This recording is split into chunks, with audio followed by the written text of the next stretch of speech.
and welcome to another cast by ForbidWithBuyback. Today we're going to be sponsored by Snapkeep Games. They're out of McHenry, Illinois. Started selling online back in February. Actually reached direct TCG within a month. Wow. Yeah, they had 4,000 sales in very early times. So they're new business, traveling around to Baltimore, traveling to all the SCGs, trading as much as they can, and creating a good online presence. Well, today we're coming to you from the moon over Innistrad, as you can see behind us, and we're here to talk about the new set, Shadows over Innistrad. First, let me introduce us. My name is John Donovan, and this is... I'm Derek Billadu. And that is... Brennan Deno. All right, and you can see underneath us, we've got our Twitter handles. I'm at MTG Donovan. Derek is at Midnight 33. And Brennan is the one and only... The one and only. B-Den. All right. I'm going to look for another B-Den. Right? You will find one. We got to find one now. You All won't. right. All right. Brennan, you got to have a kid. Name it Brennan Denalt Jr. Dang it. The second and only. All right. So we're going to talk to you mainly about the rares and mythics today. I think we got one or two uncommons that we're going to talk about. But let's start off with the queen of the set. Let's start off with the best story and the storyline to me as well, Avacyn. Yeah. We remember the first Avacyn battling with Grizzlebrand back in the first go around of the Innistrad world, and this Avacyn, wow! The first Avacyn, EDH, she is a golden card. This card has incredible constructed play in my opinion. Right now we're just looking at the front side. And if we forget that this card flips, just forget that this card flips and look at just the front side, a flash 4/4 angel with flying and vigilance that makes everything else indestructible. Like all your non-angel creatures. That on its own. Yes. And then we've got the reverse side of this card. Avacyn the Purifier. Alright, so not only can you cast the first Avacyn, and then your upkeep, let this happen, and then cast the other one to save your entire team. This thing is just an efficient beater on its own. What do you guys think about this card? I know I've been spouting off of how amazing I think it is, but... I wish I would have ordered something like he did. Yeah, I almost doubled my profit on ordering a pre-order. But yeah, it does lose the vigilance when it flips, but I mean it gets +2/+1 when it flips. Obviously, flying is huge, dealing 3 damage to everything and to your opponent as well. I don't know. I just think it's the best card in the set. It's insane, and just saving all your creatures when you can flash it in. I believe it's going to see some modern play too. Aether Vial's a thing. I'm already thinking about this in Green-White Hate Bears. Yes. On the top end of the curve, just to have, because I can even trigger it off of sacking a Qasali Pride Mage, and deal with something on the board, and flip, and by the way, Mini Wrath. Yeah. There's so much to it. Here's the other thing I like about the flip side in Standard is a card that we're probably going to potentially run with it, especially if we're in a black-white build, is Languish. Yes. The flip side is Languish proof. It doesn't kill it. Yeah, so I think this is, to me, that's one of the most exciting cards in the set, which is part of why I wanted to start with her. And just have her on the screen when we started, because it's Avacyn. She is the queen of this set, and I think she's going to be a mainstay in this Standard format. Yes, I think so too. I agree. All right, well, let's move on. What do we have next? We have the Captain. So this card's not very exciting on the front side. It's just a bear, all right? And if it's control 4 or more creatures, it flips, and then it turns into The a Cult Star Leader. Star. Yes. Star equal to the amount of creatures you have in play. Right. And at beginning and end step, put a token into play. So it's a bear. As a 2-drop, it's pretty solid. And then when it flips, it starts to add more guys to the table. Yeah. I think, when we talk about some of the more of the cards in the set, something like this I think will have a lot of value, especially with Gideon. When you're a Gideon emblem and making 2/2s every turn. We used to play in the first go around in Innistrad. We had Mayor Averbrook. This card kind of feels Mayor-esque to me when it flips. I don't know. What do you guys think? Yeah, I can see that. I mean, the front side isn't as good because it's literally just a 2/2 bear. I could see a solid white weenie build coming. Yeah, or with- even with green King white. and- yeah, green white. You know, especially, I mean, we still have the card collector company around. Also, this would pair very well with Nissa the Planeswalker. Yeah. Making tokens and giving them counters every turn. Yep. So, And I think... Go Secure ahead. the Waste as well. Oh, yeah. and, Because that card did not rotate. You control 4 creatures. It flips. It's automatically a 5/5. That's pretty nuts. That's and then it becomes a 6/6 when you pass turn. Yep. So, yeah. Well, yeah, and then you can just block with it in EOT. It'll block with it, cast secure. Yep. Yep. So, yeah, that's a really... that card, I think can see definitely some play in some aggressive strategies. Yeah, I can see it. I agree. All right, next on our agenda. All right. This One card, of the more broken cards in white.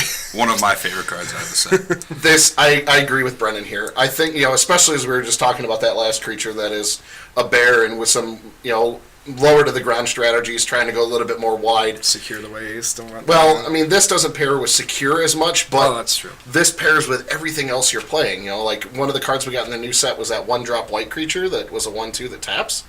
Yep. And then when you have 4 or more creature, or when you have Delirium, that it taps something every turn. So now we're talking about being more aggressive. Now if that 1/2 is turning into a 2/3, and that 2/2 bear before it flips is a 3/3, and then it flips into an XX with +1/+1. Yeah. I think we're talking about even more. We're talking about a very good aggressive strategy, and this is this is a card I think will see an incredible amount of play. It reminds me a little bit of Intangible Virtue.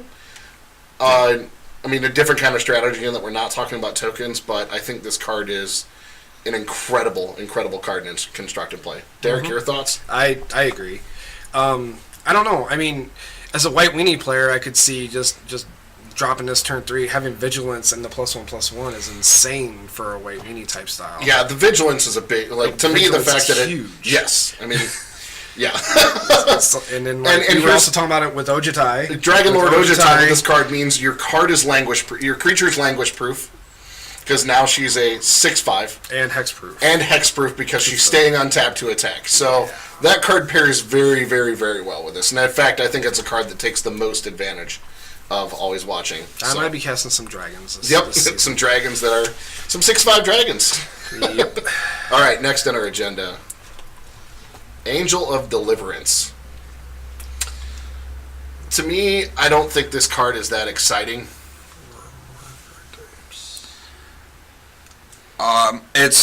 It's an 8-drop, so probably not standard playable. This is a card I can see in some EDH strategies, but definitely not in... Yeah, this doesn't look like it's going to be standard played. Like, there's no upside of gaining life. There's no... if you're paying 8 mana, you want to gain life or reset the board or do something like that. Right, I don't see anything with that. Chances are, if you have your 8 mana, chances are you're going to have Delirium, so when you attack, you get to exile one of their creatures if you deal damage to them. But it is an 8-drop, so I don't see it seeing much play at all. The only potential for this would be if there is some kind of reanimator strategy, but is this the thing you want to be reanimating? And I don't think so. I don't think so either. I think there's better things. So this is a card I would not be excited about. Okay, next. The Bishop. Whenever you cast a creature spell with converted mana cost 3 or less, investigate. So let's talk about Investigate real quick before we move on. I'm a huge fan of it. Yes. I love drawing cards, so Right. What? And this guy's a 3. He's a 2/3. 2/3 for He's 3. a 3-mana 2/3 flyer that can potentially turn into more cards. So I don't know if I'm in love with this, but maybe in some kind of aggressive strategy, like maybe a 2 of. Yeah. But I don't think this is a card we're really excited about building around. Right. I don't think I'm going to build a deck around it, but as a throw-in, like you said, a 2 of, to be able to draw cards in white, Yeah, which that's a big deal. right. And if you're an aggressive low, like we just talked about the enchantment, and everything else we're talking about, we're talking about cards that are going to the creatures that we're going to play are all going to trigger that ability. So we're going to have clues. You'd have a 3/4 flyer then. I mean, right. 3/4 flyer for 3. 3/4 flyer with vigilance. And, we played Restoration Angel. Yeah, we can do that. I mean, obviously, Restoration Angel is a different story, but right. This is a pretty good toss in. But I don't think it's a. I'm not excited about this. Yeah, I'm not a huge fan. It is decent, but I don't know, just not a huge fan of it. Right. All right. I do like the Investigate, though. Oh, here we go. So, White, in the history of Magic, has had some of the best removal spells ever printed, right? We had Swords to Plowshare, which the number of Urnum Djinns and Sarah Angels and demons and things that are outworking a field right now is incredible because everything, even to this day in Legacy, everything gets plowed. Yep. I can't even count the number of Tarmogoyfs that are going to be out in fields. Right. And then we had Path to Exile, which was another incredible card. And now we get this thing. So the drawback is them getting a clue token. Yeah, I'm okay with that. The upside, that we can take multiple copies of a creature off the board. So imagine just blowing out 2 or 3 Sylvan Advocates on the board with this. And then there's the other side, that if you hit tokens, you get them all. Yeah, I was just going to ask. Yeah, so Secure the Waste doesn't seem that good really anymore. If this card is around. No, Secure the Waste still seems fine because this is a sorcery. If this was an instant, it would be insane. Yes. If this were an instant, you couldn't play Secure. If this were an instant, this would be instant Modern Legacy playable. Oh yeah. Since it's a sorcery, I can see it possibly seeing play in Modern, but not really Legacy. It's not swords. It's not Path. But it is still really good. Standard's gonna. Yeah, standard will rock this for 3 to 4 of if you're in White. Yes. And I play green white hit bears consistently in Legacy and Modern. Legacy it's Death and Taxes, but in Modern, I can even see this being removal spell like 5 and 6 for me because I'm running 4 Path anyway. Yeah. And I'm because I'm running Leonid Arbiter and I'm already taxing their mana base. Them being able to draw a card is going to take them off of an entire turn and allow me to be more aggressive in those turns. So that's I'm super excited about this card. I think this card is amazing. I really like this card. Yeah, I like it a lot too. I'm excited to see how it plays. Agreed. I was kind of thinking about splashing it in tutelage. Yeah, I mean, and it's 1 white. Let's talk about that. Right. That's splashable. always been, yep. It's not like Grasp, which is a great removal spell, but you have to be dedicated more to black. Right. And this kills everything. Yep. All right, Descend upon the sinful. This card, okay, here's my issue with this card. Yes, the upside if you hit Delirium is insane. I think if you're in a dedicated control strategy, you might play 1 or 2 of these. The fact that it exiles everything is really good, and if you hit Delirium, you get a 4/4 Angel, which we love our Angels, right? Yes. What did we start the set off talking about? An Angel. But I don't know. At 6, I can't see this being more than 2 copies than anything. Brennan, what do you think? Yeah, if I were to play a control deck, would probably just play 1 of these in the main, possibly 2, but probably just 1. I don't know. Crux of Fate's still really good. It's probably better than this because it's 1 less mana, although it doesn't exile. The exile's huge in this format, but I don't know. It's a 6-drop. Probably just a 1-of. Derek, you are our resident control player. What are your thoughts? I'm actually going to agree with Brennan on this one. Crux of Fate is still really good. Do we have any other? We have Planar Cleansing still. We still have Planar Cleansing too. So Planar Outburst. Planar Outburst. Planar Yeah. Outburst. Sorry. Yeah. God, I love that Planar Cleansing. Yes. That I'd pay 6 mana for. So yeah, I would say this is a 1, possibly a 2 of, depending on what kind of shell you're building. Now, if this was all non-land permanents, it would be insane. They'll never print that again. No. No. Exile all 9-land permanents. No, they'd make it cost 7. So. You know what? Sometimes it's worth paying 7. I do like this card. It is a limited bomb, and I got blown out by it. So. And limited. Huge. First pick draft card right there. My lord. All right. What do we got? So, Drogskull Cavalry. 7-drop. Already don't like it. Yep. No. Already, we're just not even really going to spend it. Spirit- Whenever enters another spirit battlefield, enters the battlefield, you gain 2 life and pay 3 and a white, put a 1/1 spirit. Okay, so it creates spirits, but it's still a 7-drop for a 4/4. Right. That It doesn't dies- majorly impact the board when it comes down. Yeah, I And don't like it. dies to a lie. Nope, 15-cent card. All right. All right. Next. Oh, I like this card. Eerie Interlude. I like this card. Oh, so Yep. this is Ghost Away. Yes. This is So you exile any number of target creatures you control, return those cards to the battlefield under their owner's control at the beginning of the next end step. It's an instant. So you block, and then you do it. you block with everything, and then you exile all your non-token creatures, and then you prevent all the damage that isn't trample, and then they come back, and then you're able to swing with them. So Seems like a good limited card.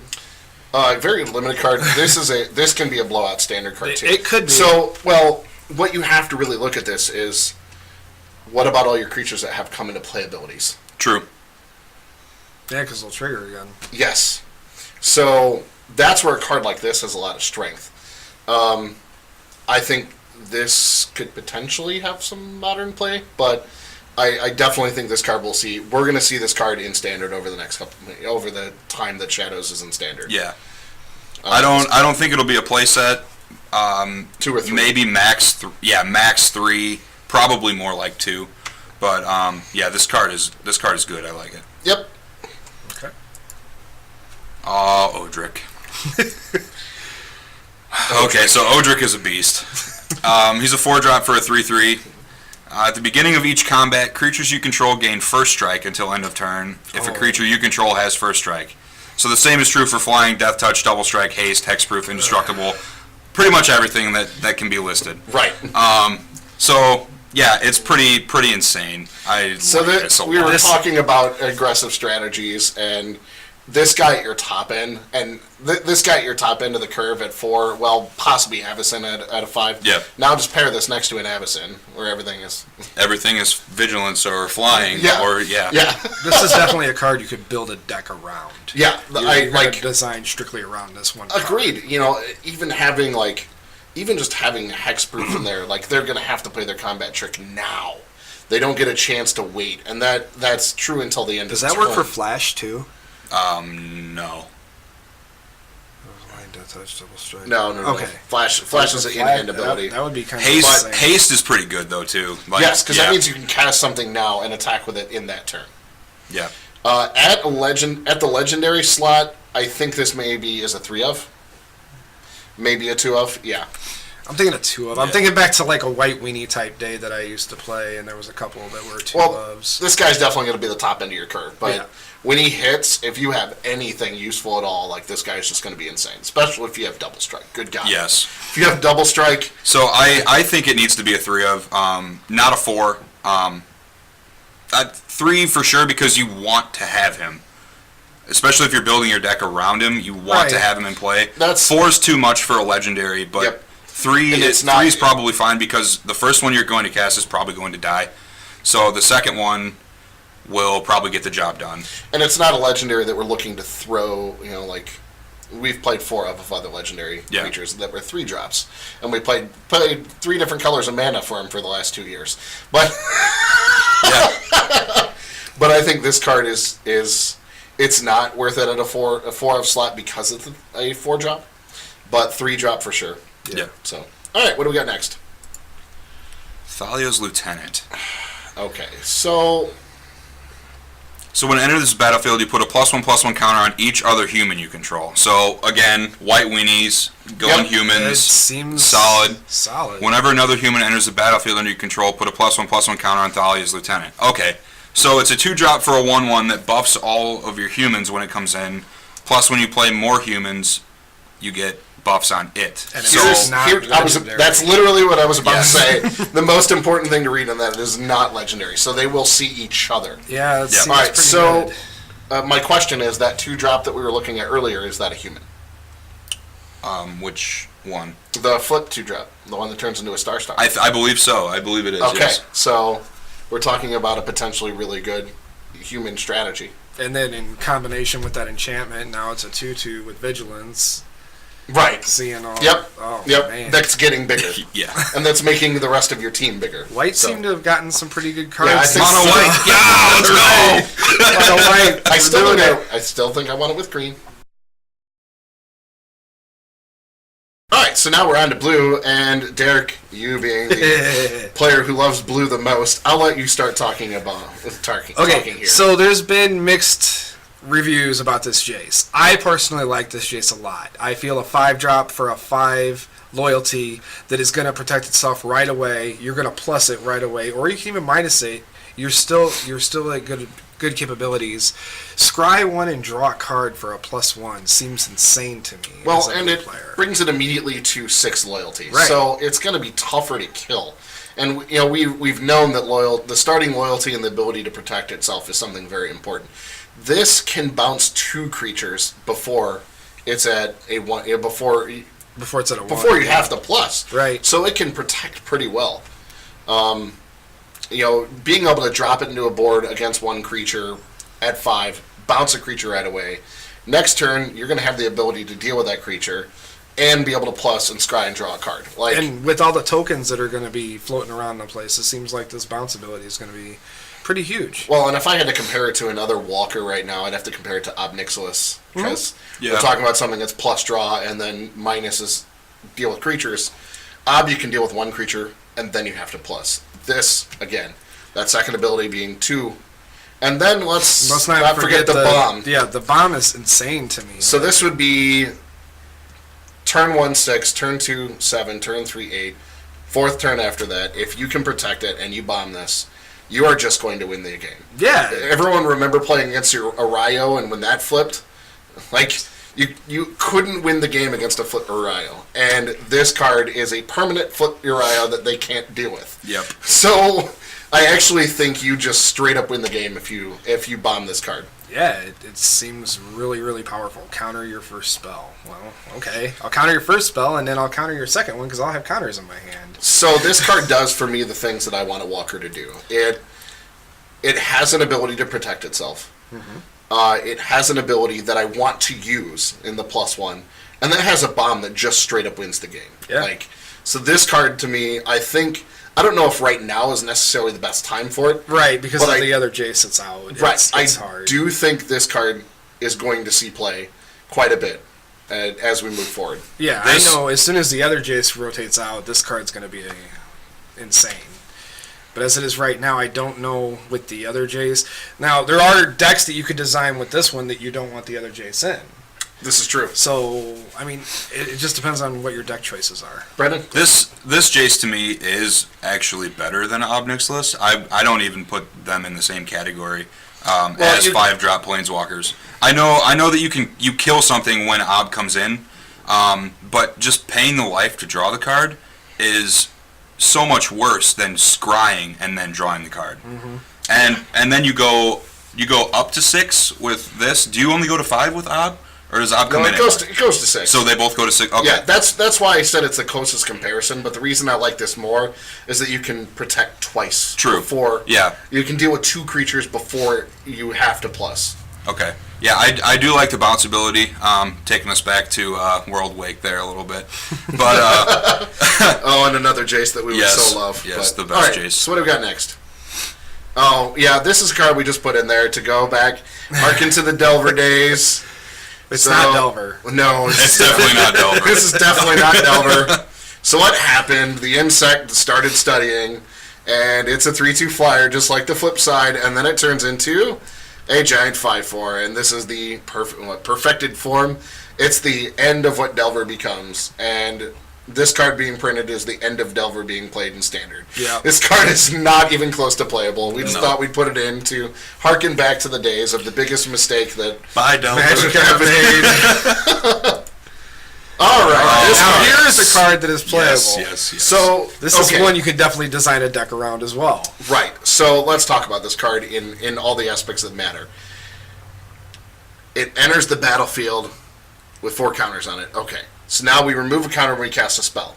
Instant or sorcery, yeah. Instant or sorcery. When we flip, show the flip side, it becomes a pseudo upheaval This is more like a whelming wave, or sorry, what was that?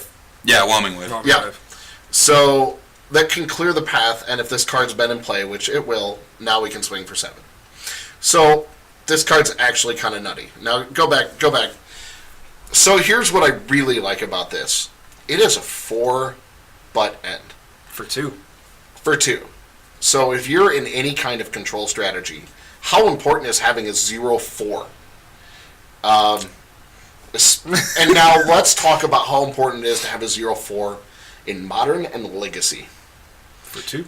Especially Modern, where Lightning Bolt is one of the premier removal spells. Yes. Outside of Path. And this card is bolt proof. It's requiring either an attack with a creature and a spell, or 2 spells to deal with it. God forbid you do something crazy like cast this, Gitaxian Probe,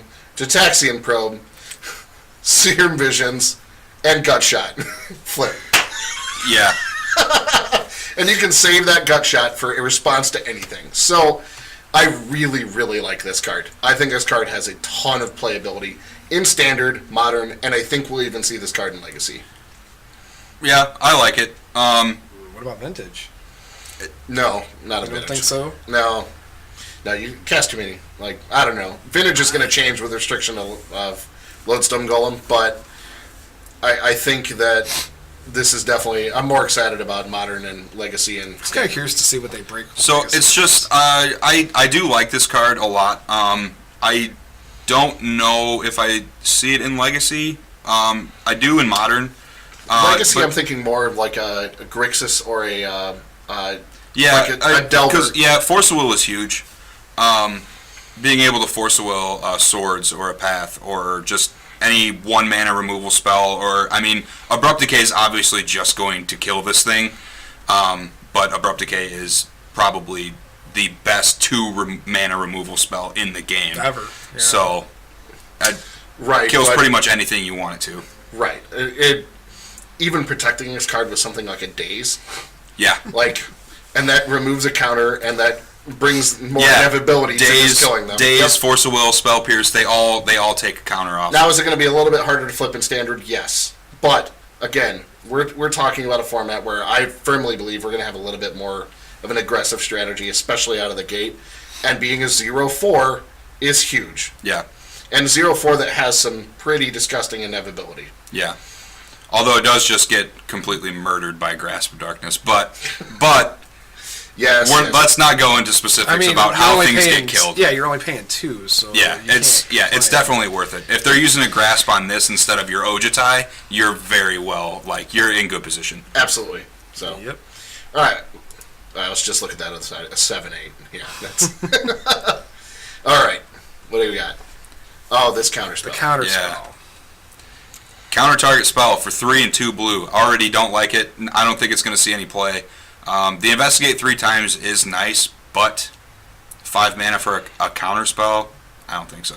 I mean, Not that considering you that have in, to put 2 more mana in each time to investigate after. considering in Magic history, our 4 mana counter spells untapped all the lands, or they drew us a card, or they would counter a spell and draw us a card, or counter a spell, tap all creatures, or counter a spell and bounce something. Well, this will draw you 3 more cards for 6 more mana. Right. counter So 11, Fantastic. and put it No. back in your hand. effectively 11 mana, draw 3 cards, counter target spell. Don't like it at all. Nope. Not even close. Especially since they printed an uncommon 3 mana counter spell in Exactly. this set. Engulf the shore. Creatures with toughness less than or equal to the number of islands you control. Okay. Stuck in a mono blue. Yeah. And, I mean, I suppose you do get to trigger off the battle lands, but I don't know. Again, it kind of depends on how many token strategies you see flow. it also depends on the kind of build that you're looking at. I mean, I suppose even with 2 or 3 islands in play, Still good. if you're dedicated to 2 colors, this card can actually... I think this is a board card. Yeah. I don't think this is a main card. If you're playing against a very aggressive strategy, bring this in. But I'm not excited about this. No, I don't like it either. Okay. Oh, okay. So this is the pseudo factor fiction. I do like this card. This is more like what was it, a red-blue card that we just had in the last? Yeah. So this is something that gives your opponent a decision to make, and Steam augury? yes, Yeah, okay. it's more like a steam augury. For I, X. right. I like forcing my opponent to make a decision. X plus 1. Yes. So you pay 1 and you automatically get to do 1 card. Yeah. So at 1, it's draw a card. Yeah. At 1, it's draw a card. So Which at is worst, fine. it cycles itself. I would pay 1 to draw a card. Right. So now paying 3, or paying 3 mana into it. Now you get to look at top X cards. It's hard because it's definitely not fact or fiction. But I like putting my opponent's choices, or my choices in my opponent's hands, because more often than not, when you put the fate of the game in your opponent's hands, they're going to make a mistake. Especially if they don't know what you're playing. Game 1, this card's going to be huge in a lot of game 1s, I think. Yeah, I mean, I don't know. Derek, the blue player. It's kind of like the Jace, like Architect. When you minus Jace Architect, when you've revealed the top 10 cards, it's kind of like that because you made the 2 piles and then they chose one for you. So yeah, this is very true. If you're running a strong control based strategy, I could see you playing like 2 of these, especially late game. It seems like it's going to be a game breaker. You know, at blue and 4, blue and 5. So 6 mana. We used to pay that for Sphinx's Rev to draw 3 cards. So now we're doing this. We're doing the same thing. We're drawing 3 cards at a blue and 5. Yeah. And it's split, but in the top 6, hopefully we're going to have 2 immediately impactful spells. We're not gaining the life like on Sphinx's Rev, which was a big deal too. But still, card draw in a solid blue strategy or a solid control strategy, I could see being a huge deal. I also like that it just cycles for 1.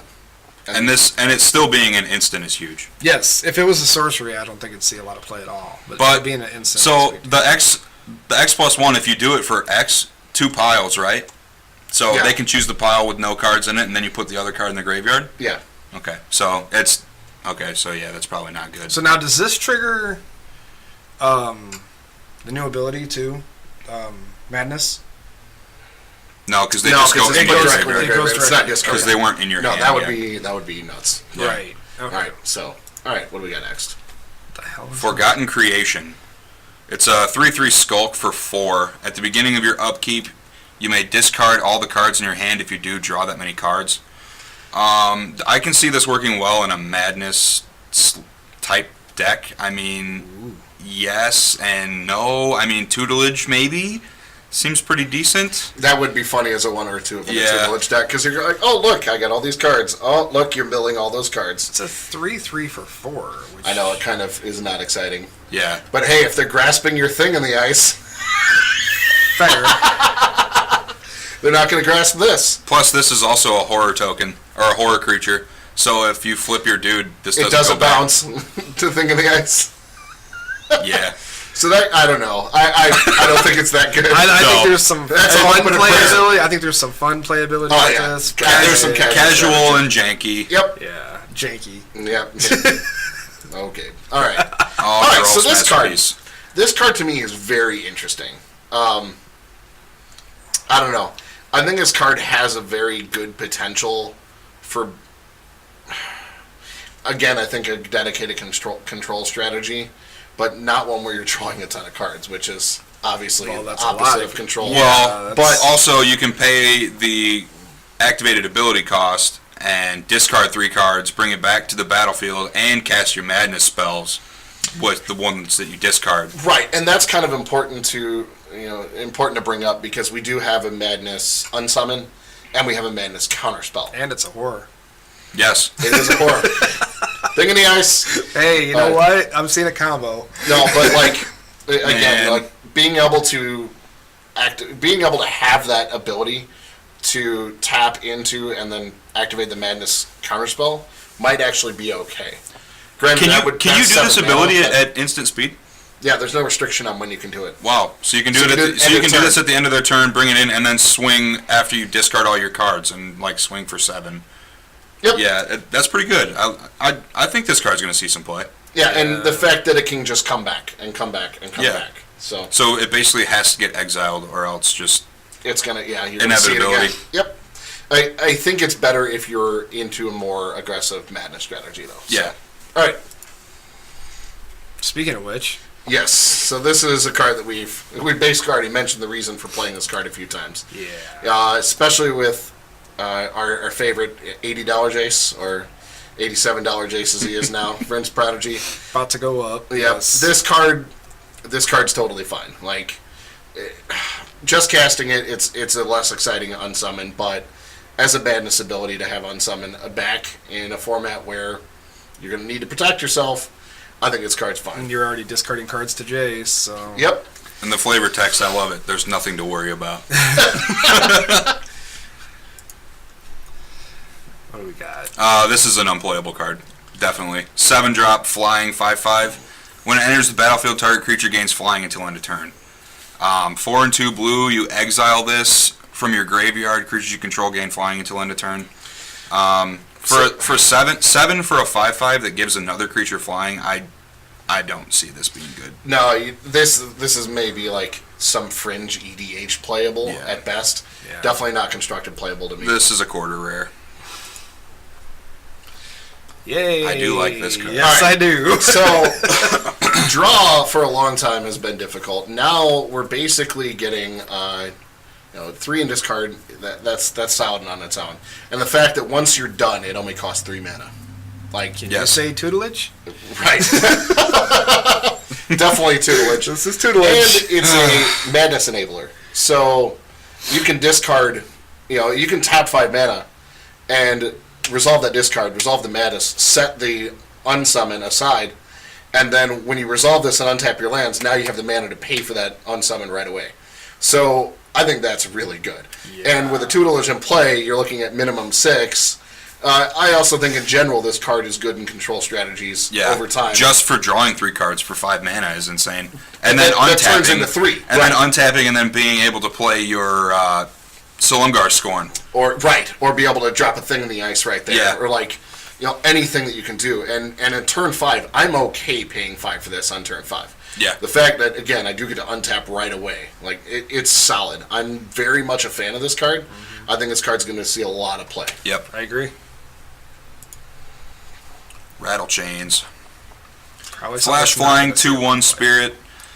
When it enters the battlefield, target spirit gains hexproof until end of turn. You may cast spirit spells as though they had flash. Okay, so it's 1 and a blue for 2/1 flash flying. It gives all your... I think there's going to be some sort of spirit deck that comes out, like a human spirit kind Possibly. of mix.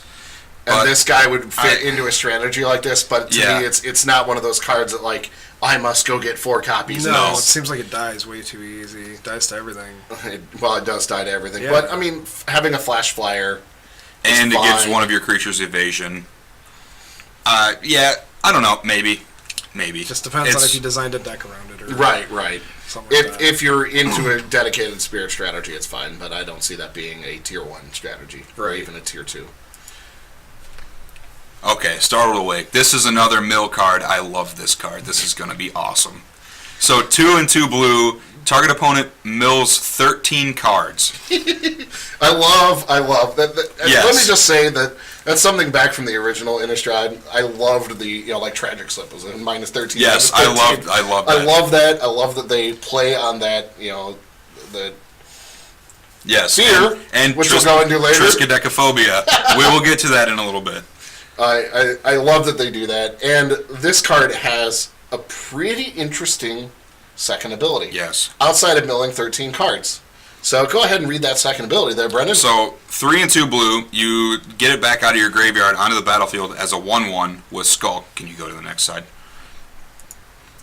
Nope. We don't have it. Okay. All right. We don't have it on here, but it's a 1/1 Skulk that when it deals damage to an opponent, you return it to your hand. Right. So that means You can cast this you can again. cast this again. Yes. And again and again. Yes. So even resolving this card twice, just twice, is half of what most of your opponent's going to start with. Because when we keep an opening grip of 7, draw our first card, now we're down to 15. Yep. And you're We're playing down this. to- You're we're down- playing this we're on down turn to 52 4. cards left in the deck. Playing this on turn 4. Yeah. So you cast this card twice. and you're already so deep into their library, it's not even funny. Yeah. Like, Tutelage? Yes. Yeah. No, 100%. There's definitely going to be a sweet mill combo, maybe even two. Yeah, I like the mill strategy. Yeah, and I hate getting milled, but I love doing it to other Right. people. Yes, I think this card could definitely be a 2 of in a tutelage. Just getting 13 cards even once at 4 mana is so good and speeds up the clock. It basically, resolving it once cuts your clock in a quarter. Yeah. And Fair. it's to me it's like dealing 5 damage. Yeah. So Yeah. at 4 mana I'm good with that.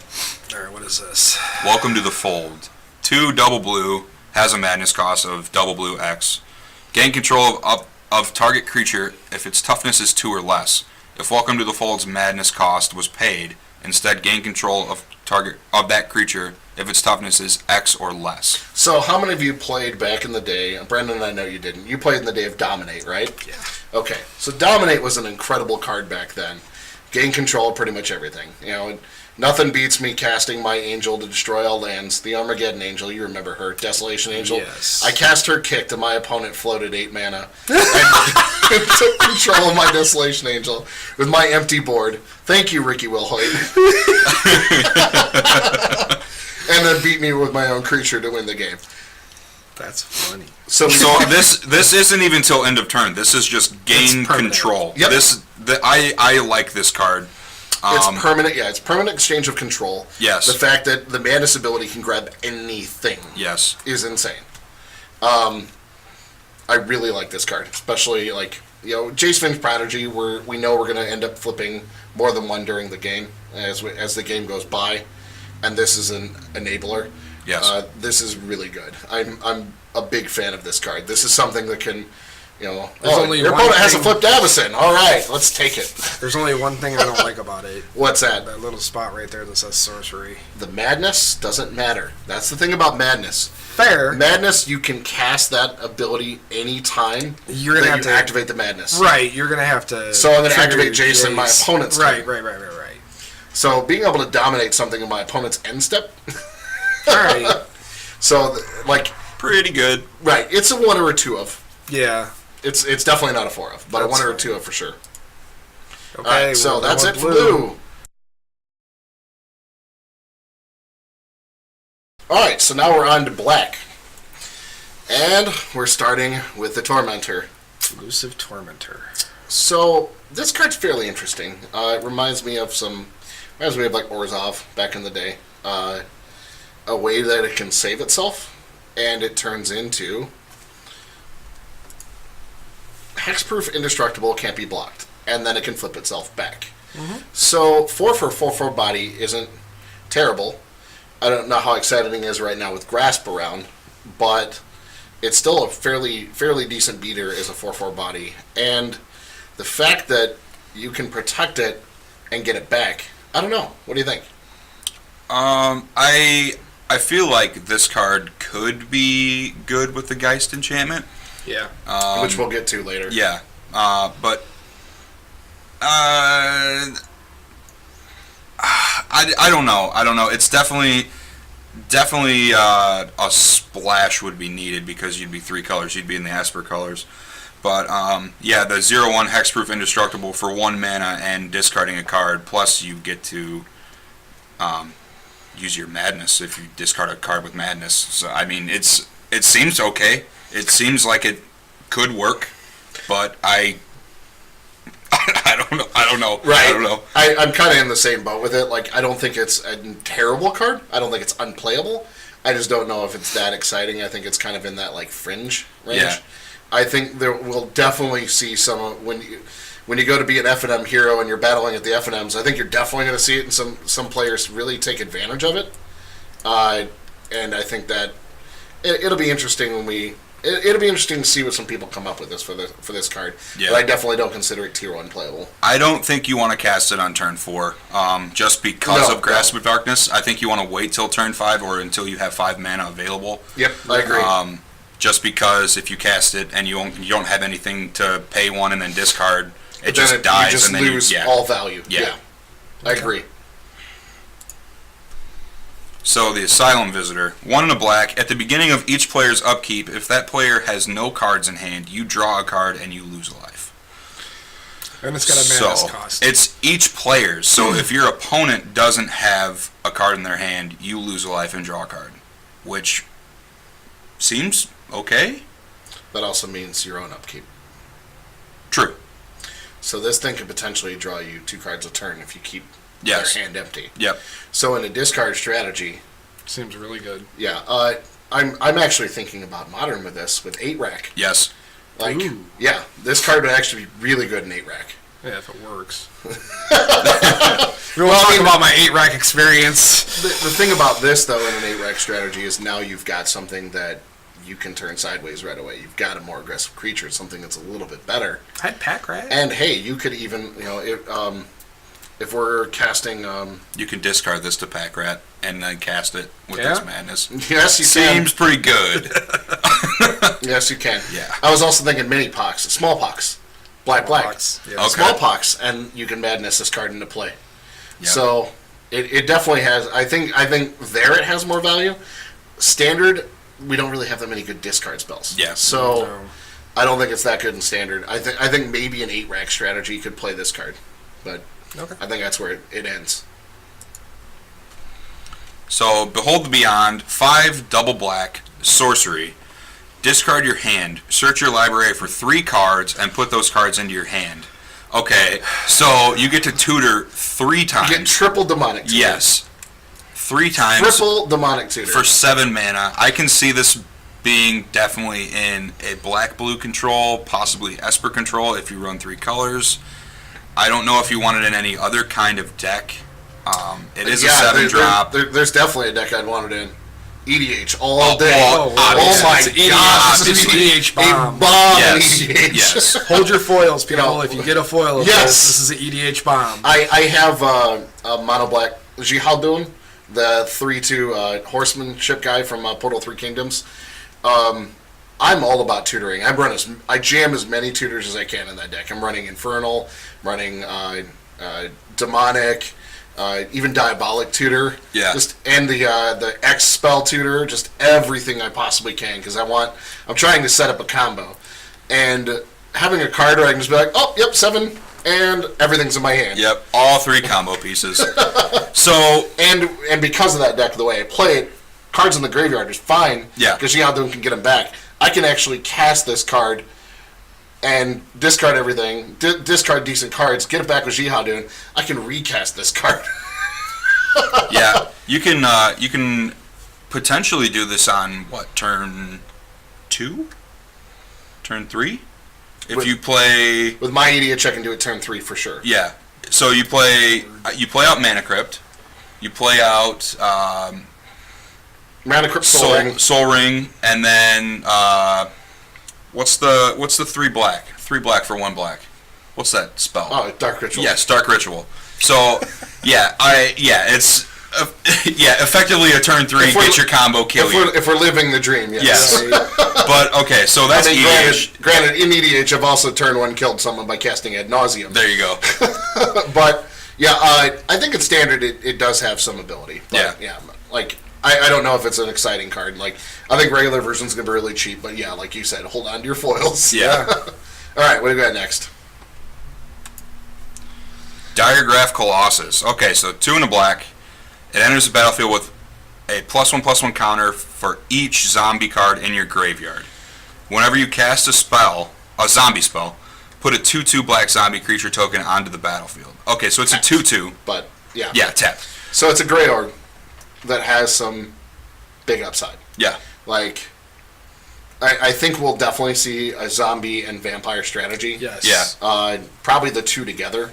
But there's some Black other cards. Ride. There's some other cards we're going to talk about as we get deeper into black here. Yes. One of them, a 2-drop that's pretty amazing, that happens to work very well with zombies. So Yes. I think this card definitely is going to be part of some heavy black aggressive strategies. Maybe splash like black white because you get the best removal spell that we have in standard at 1 white. Yeah. I think this card has a lot of upside. Yeah, I agree. I I agree. I don't want to call the strategies tribal, but that's how I picture this going. A zombie tribal. Just being straight zombies, straight vampires, straight humans, just tribal. No tribal spells, obviously, but just like the tribes, I guess, what you would call them. I don't know. Yeah, I feel like this is going to be pretty decent. Definite if you're going zombies, this is probably going to be a 4 of. I think zombies are going to be a real thing. There's some other cards that we had got previously. Risen Executioner. You remember that card? Yes. He's going to be pretty good. Yep. I like that. I like that a lot. So that's something that I think I even am going to delve into and look at, potential for playing that. But I actually really like this card. Yes. Yeah, all right. So next. Ever After. Okay, so 4 and double black, sorcery. Return up to 2 target creature cards from your graveyard to the battlefield. Each of those creatures is a zombie in addition. Then you put this card at the bottom of your library. Yes. So we were talking about a potential reanimator strategies. I think there's definitely some cards I'm very okay with reanimating in this format. We looked at that 8-drop Angel, and not exciting. But there's plenty of other fat creatures that I would love to be reanimating. And this card as a double reanimation spell is very interesting. Yeah. It is 6 mana, but you're probably getting 2 bombs out of your graveyard for it. We were paying 5 to reanimate 1 creature for a long time. Yeah. And okay with it. Yeah. So this is probably fine. Yeah.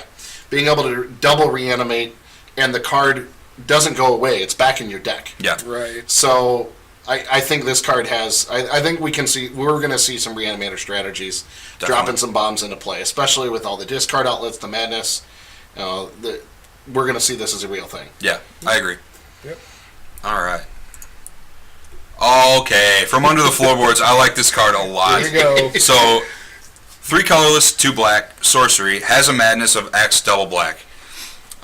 So, just casting it for 5, you put your 2/2 zombies onto the battlefield and you gain 3 life. So that's pretty good just to start, because you get 6 power for 5 mana. And 3 life. And 3 life. If you cast it for the madness cost, you get X 2/2 zombies, and you gain X life. And if you discard this on their turn, you can do it instant speed and just... Enter your turn with all those dudes into play. They do come in tapped, which it would be so much better to do this at the end of their turn. Yes. Like, you know me, I loved Empty the Pits. Yeah. Yeah. And this is just a potentially better Empty the Pits. Like, this card is... way better, I think. Yeah. Like, the fact that you gain life in black, which is already hard anyway. A color where we're, known for paying life for effects. This card, you're like, oh, look, end of turn. Activate my Jace. Discard all the guys. So now you guys see why Jace is going to be worth so much more money. Yes. When Because even then, like, you get all those dudes, and hopefully you're going to Alpha Strike and kill them that turn. If not, we have a flip Jace. Yeah. Let's recast this. Yes. Oh, man. No, I'm definitely a fan of this card. Yeah, I like this card. And we were talking about zombie strategies anyway. I think this card definitely sits in a 2 or 3 of slot in those decks. I really like this. I really like this card. It doesn't really combo with the Colossus because it's not a zombie spell. Right, but you do get all your zombies onto the battlefield, and it's just it's just the tribal thing I was talking about. Just overwhelm them with the undead. Yeah. Which Innistrad is all about. Overwhelming with the undead. It reminds me of Army of the Damned. Remember that card? Yes. All right, I loved that card. And that was from Innistrad. Love the flavor of that card. This card reminds me of that very much. Yeah, I agree. Mm-hmm. All right, so what's next? Markov Dread Knight. Okay. Limited bomb. It's definitely a limited bomb. I don't know if it's going to see standard play. It's a 5-drop for a 3/3 flyer. Pay 2 and a black. Discard a card. Put 2 counters on it. I mean, it would work well with Madness. It's definitely good in limited, but here's my problem: 3/3. Yeah. It doesn't have enough. At a 5-drop, I want my creature to be able to be grasp proof, like now. Yeah. Not have to wait until I sacrifice or do something, and I can't do it and reliably get around grasp. I have to be reactionary with it. Right, because they have to go ahead and grasp it, and then you respond to their grasp. Yep. Because it's, I don't know, just I I don't know. I don't like this card. Yep. I don't think it's. No, it's not going to see any standard. No. play that I'm aware of. But if you get a chance to get it in limited, take it It's a because it's a limited bomb. bomb. Limited be insane. Like, yes. I mean, flyers are already good and limited, but Right. getting them bigger, You don't Yeah. care all those paying lands 5 that you're mana for a discarding flyer, mid to man. late game? Yeah. All right. Other than that, quarter rare. Quarter rare. All right. Of course, I got 2 of them. All right. What's next? You have all the luck. Mind Yeah. Rack Demon. Okay, this is a card that we were talking about earlier. Everybody has mixed feelings about this Yes, card. yes. So it's a 4-drop for a 4/5 flying trample, which seems good to start off with. When it enters the battlefield, put the top 4 cards of your library into your graveyard. Okay, so that's good. That's fine. So it fuels your Delirium. It fuels your Colossus if you're playing. If you're going with the zombies and you want to splash this guy, it fuels the zombies in your graveyard. Seems fine.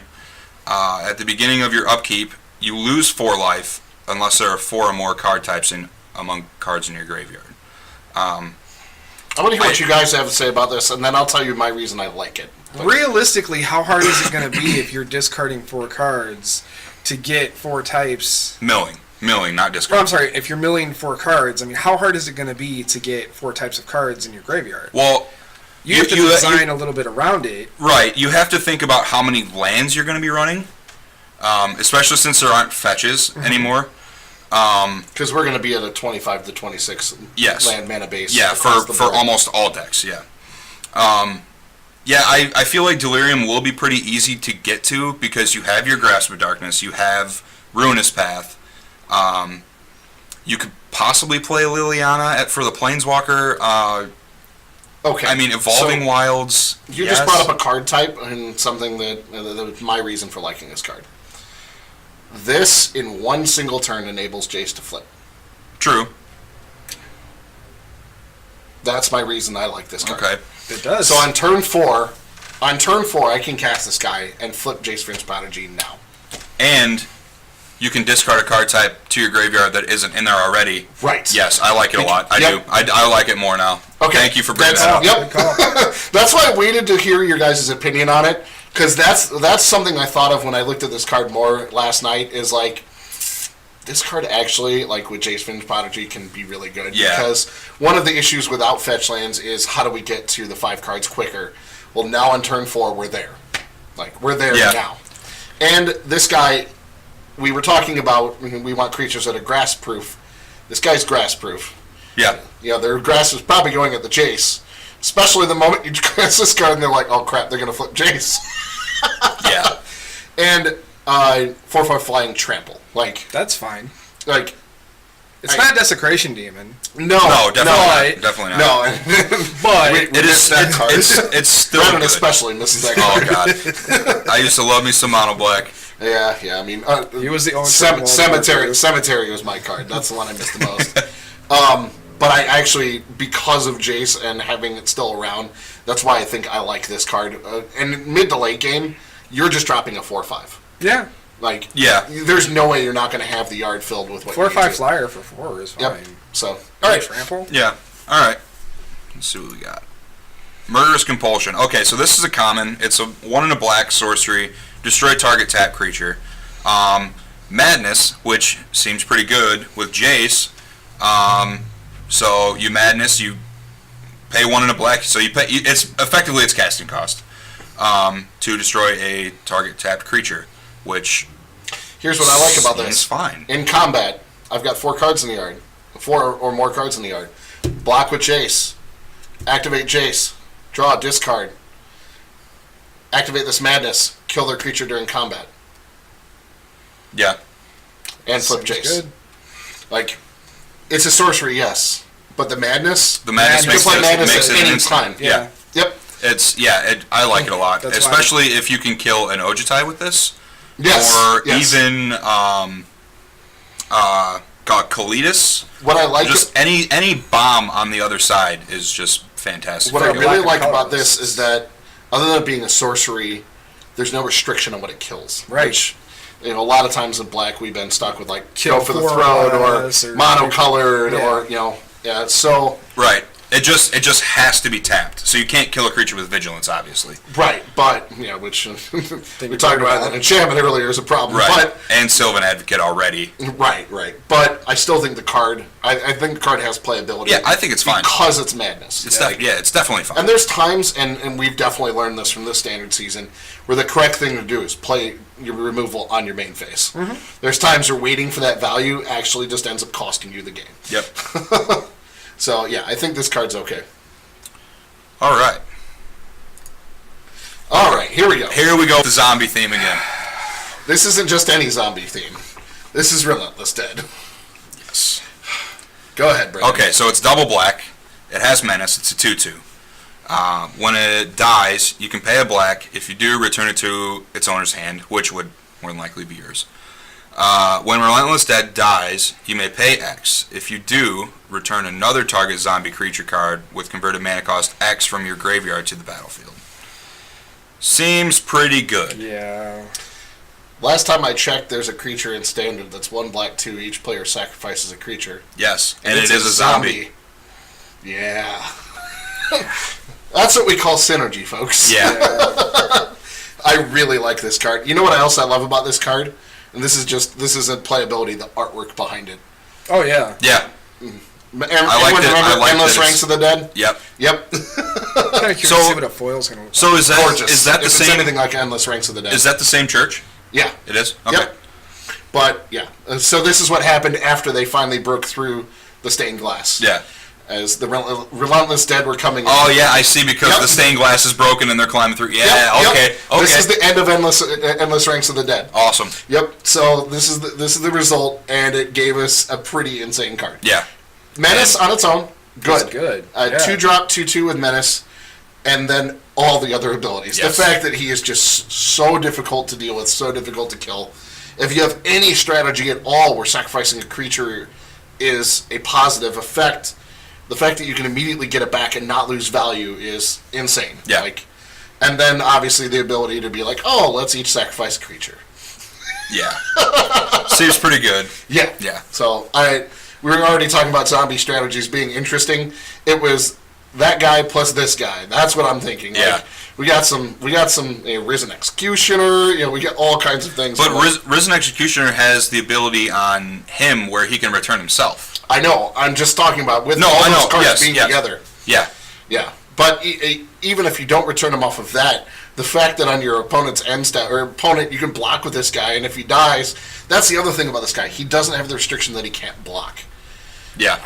So for 3 mana he can block every single turn. That's huge. Yeah. That on its own.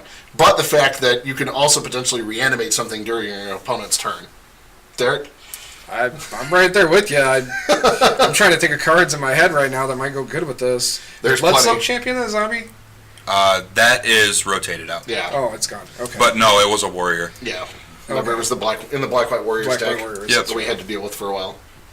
Amen, that's gone. All right, next. This is a definite want card. Yeah, definitely. I want 4 of this card. I will play 4 of this any strategy I'm playing it in. Yeah, I like this card a lot.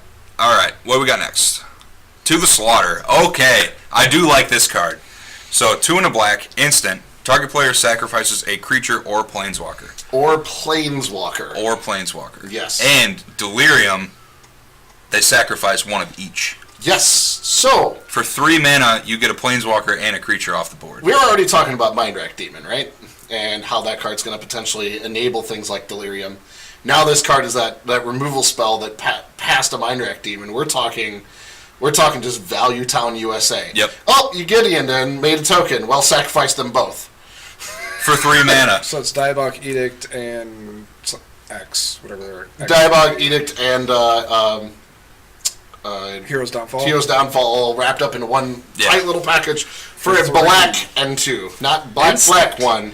Black and 2, and yes, it is an instant. That's huge. The thing that I don't like is that you don't get to choose which ones. It would definitely be better to have this early game when they tap out for their Gideon, or when they tap out for their Sorin, or even Jace, or just anything. Well, obviously, but having an edict in general. Yeah, I know. Yeah. Oh, your opponent cast Ojutai. Great. Sacrifice a creature. Yeah. That's Like we needed an ability to force a sacrifice. Yeah. You know, when you've got some of the other giant creatures that are potentially going to be swinging in this format, like if my opponent's Thing in the Ice flips, Yeah. I want to kill that thing now. I don't want to get hit by a giant whore. Right. Yeah. I do like this card. I feel like it is better early game than late game, but yes, like you just said. But Well, late Edict game, is it's going to always trigger Delirium. Late game, true. you're going to get a So, 2-for-1 value off of it. I think which, late game, it's fine too. Yeah. I would just like to be able to choose. well, right, But- I don't think this is Would a you 4 pay off. another black to be able to choose? Would you pay 2 black and 2 colorless to be able to choose? At an instant? Oh, yeah. Yeah. Oh, at Not an even- instant. No, let's go to sorcery. Sorcery? Probably still, yeah. Yeah. But But I'd probably still play this card, too. Yes. I think this card belongs as a 2-of in strategies like that. Yeah. Because it's something that, you know, if you see it, great. Otherwise, And then maybe 2 more on the board if you're playing against an Ojutai deck. yes, like any kind of dragon controller, long-term strategy that's trying to just drop fatties. Yeah. Yeah. So, all right. Yeah. Reanimator. Or not Reanimator. What was the one in the last block that we had that Devour Flesh? It's kind of like that. I like that. I do like the Edict. Okay. Triskaidekaphobia. All right. Funniest card, Brennan. Okay. The funniest card in the set. All right. So Triskaidekaphobia is 3 and a black. It's an enchantment. Beginning of your upkeep, choose one. So each player in either mode, if they have 13 life, is going to lose the game. And then, if nobody loses, each player gains 1 life, or each player loses 1 life, whichever you choose. I actually had this in a limited deck for the pre-release, and I won 2 games with this. I don't know how, but it was insane how it comboed out. It was ridiculous. This card, I don't know how much play it's going to see, if any. Is there any card But- in Standard that'll do 7 damage in 1 shot? I don't know. But If you do 7 damage and they drop this card. to me, the best part about this card is the flavor that is just all over this. Yeah. 1, the casting cost is 3 and a black, or B3, or 13. Yeah. Yeah, they went And in each of the abilities, 13. if you take the numbers out and just look at the number of words, it's 13 words Yeah. in each line of text. And in the picture, there's, I believe, 13 of each object in the picture. Like the 13 stones on the floor, the 13 stones around the fireplace. Wow. I think there's 13 knives above the fireplace as well. I don't know. I saw something about it on Facebook that there was 13. There was like 13 references to 13 on this card. They went deep. Yeah. They went seriously deep. And it makes me happy. Because Yeah. it's just funny. Definitely not playable. No. But definitely one of the most flavorful and fun cards of the set. Yeah. I liked it in limited when I got to win with I think it. It was somebody's pretty going to cool. try to combo with it. I really do. I mean, if I think could- you're going to be sitting there on a Friday night and somebody's going to drop this card on you and kill you with it. And you're going to be like, "Are you kidding me right now?" I mean, it happens. I mean, The problem is, though, I don't know how they're going to consistently get you to 13. right. There was a card that came out of the Kamigawa block that was Hitagetsu second right that dealt 10 damage if your opponent was at 10. That card wasn't played. This card won't be played either. It's cute. It's fun. I just don't think it's not a playable card. It's fun, but not a constructed playable, not a serious playable card. Right.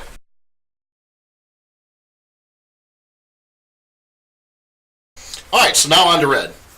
So speaking of aggressive strategies, so we have a 3/2 with haste that can flip. So if anyone played against the werewolves back in the day, you know flipping isn't that difficult. Right. No. So Because all you have to do is not cast spells. right. So we're talking about a 3/2 haster, which is already a totally fine body at 3 mana. Yeah. And then on the other side, on the flip side, The flip side is a 4/3. Whenever another werewolf enters the battlefield, you may transform it back. or you may transform it. So that, yeah. Yeah. At the beginning of each player's upkeep, if they cast 2 or more spells, then you transform it.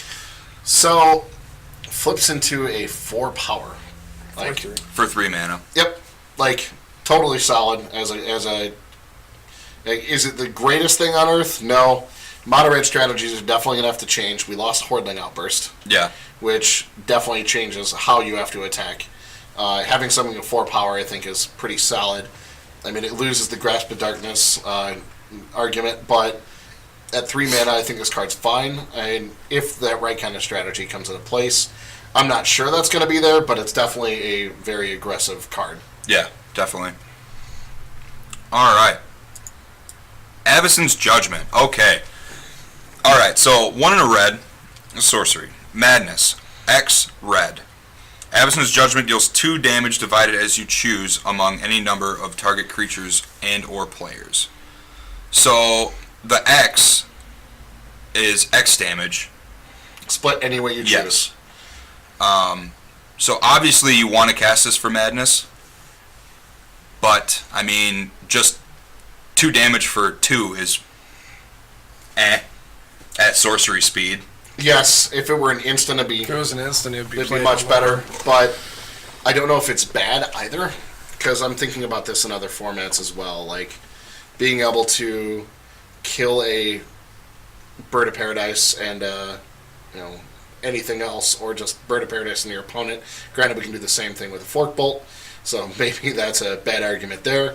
But I mean, with the Madness, it's pretty cool. But I don't think this is a initially, when I looked at this card, I was like, oh, that's kind of sweet. And then I read it more, and I'm like, no.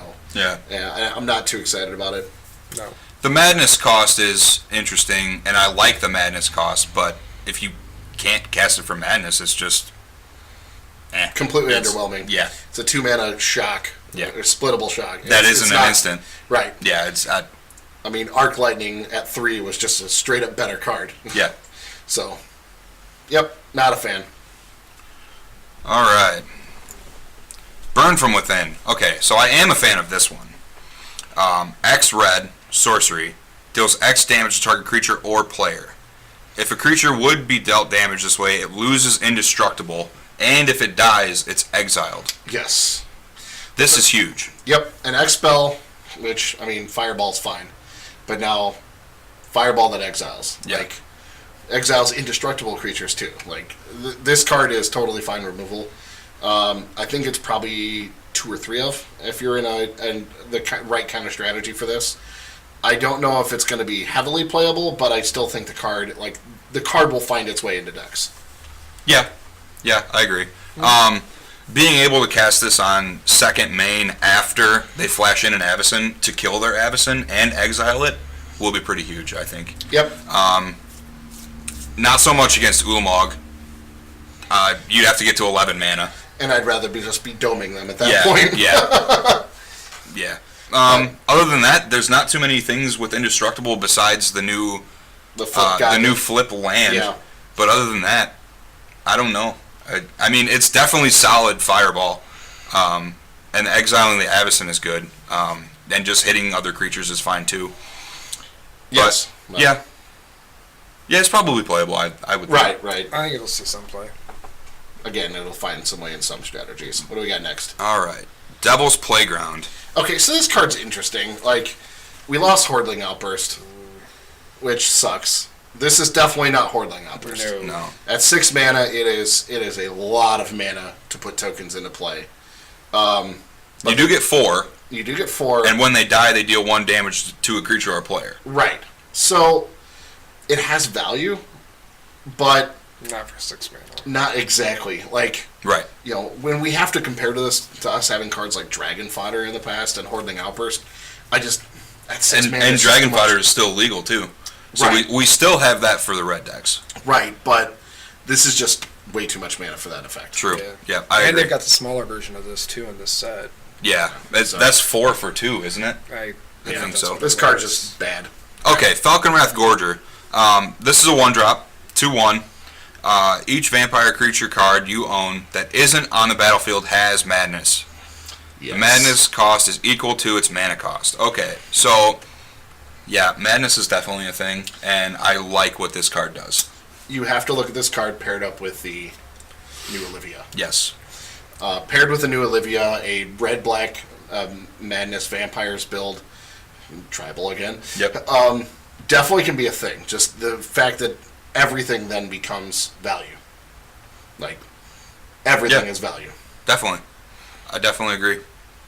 And this has to specifically go into that strategy, but I think this will see play in that strategy. We will have a red-black vampires around. Oh, yeah, definitely. I think so. Yeah, And Olivia. this card will be a cornerstone of that deck. Yeah.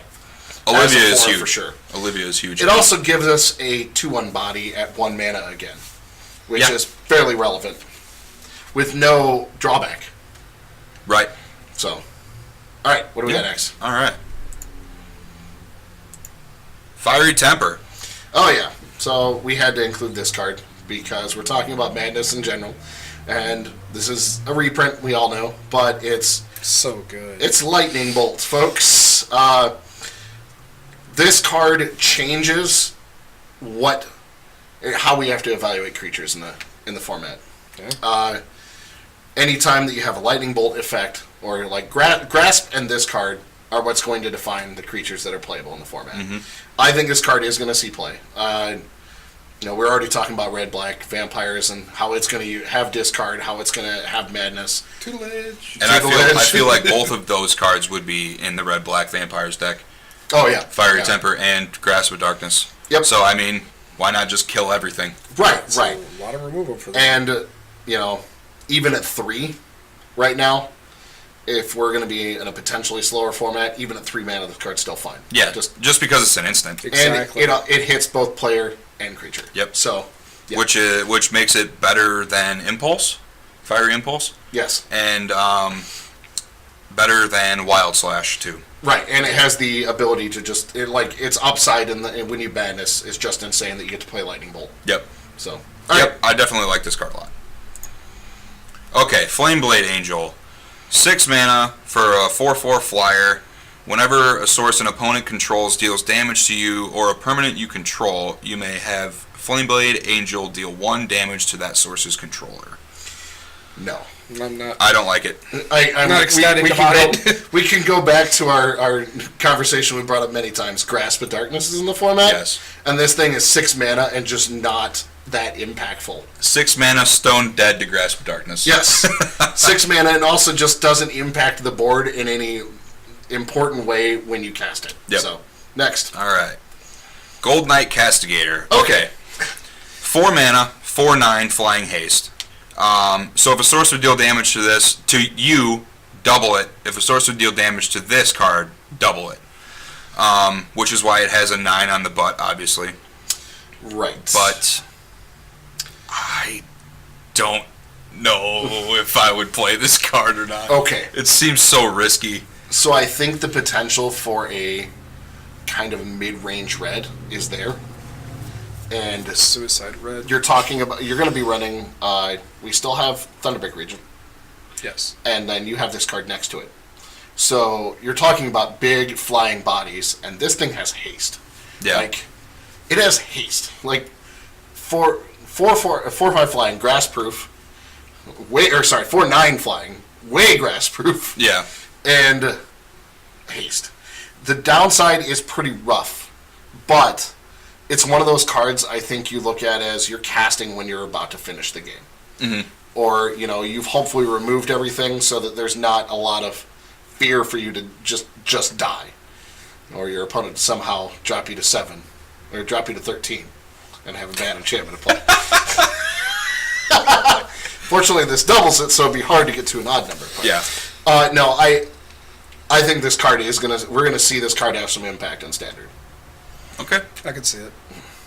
Again, haste. Yeah. So- Yeah. Haste is huge. And flying. Alright. Harness the Storm. Okay. 2 in a red, enchantment. Whenever you cast an instant or sorcery spell from your hand, you may cast target's card with the same name as that spell from your graveyard. Okay, so this is the one that everyone's looking at as like, oh well, this doesn't make combo any better, and I have to agree. Like, it's kind of a win more card if you're in a combo strategy. Right. Does it have some sweet upsides if you can pull it off? Yes, but I mean, it's not going to do anything at Standard. And No. in the Pyromancer Ascension decks and the Storm decks in Modern, this card would just be bulky and slow it down. I mean, it has obviously the potential of just going, oh, Dark Ritual, Dark Ritual, Dark Ritual. Yeah. It'd be pretty insane, but again, I think it's just win more. Yeah. So I think this is a quarter card. I think the problem with this card is you don't get to cast the copy for free. If you got to cast it for free, it would be so much better. Yep. And that's where it's lacking. Yep. So. All right. Quarter rare. Yep. Quarter rare. All right. Scourge Wolf. Not a quarter rare. Okay, so we got a 2/2 first strike for double red, and it has double strike if you have Delirium. Seems fine for 2 mana. Why not? Like as a bear, 2/2 first strike, fine, and has a plus side. Yeah. Has a real plus side.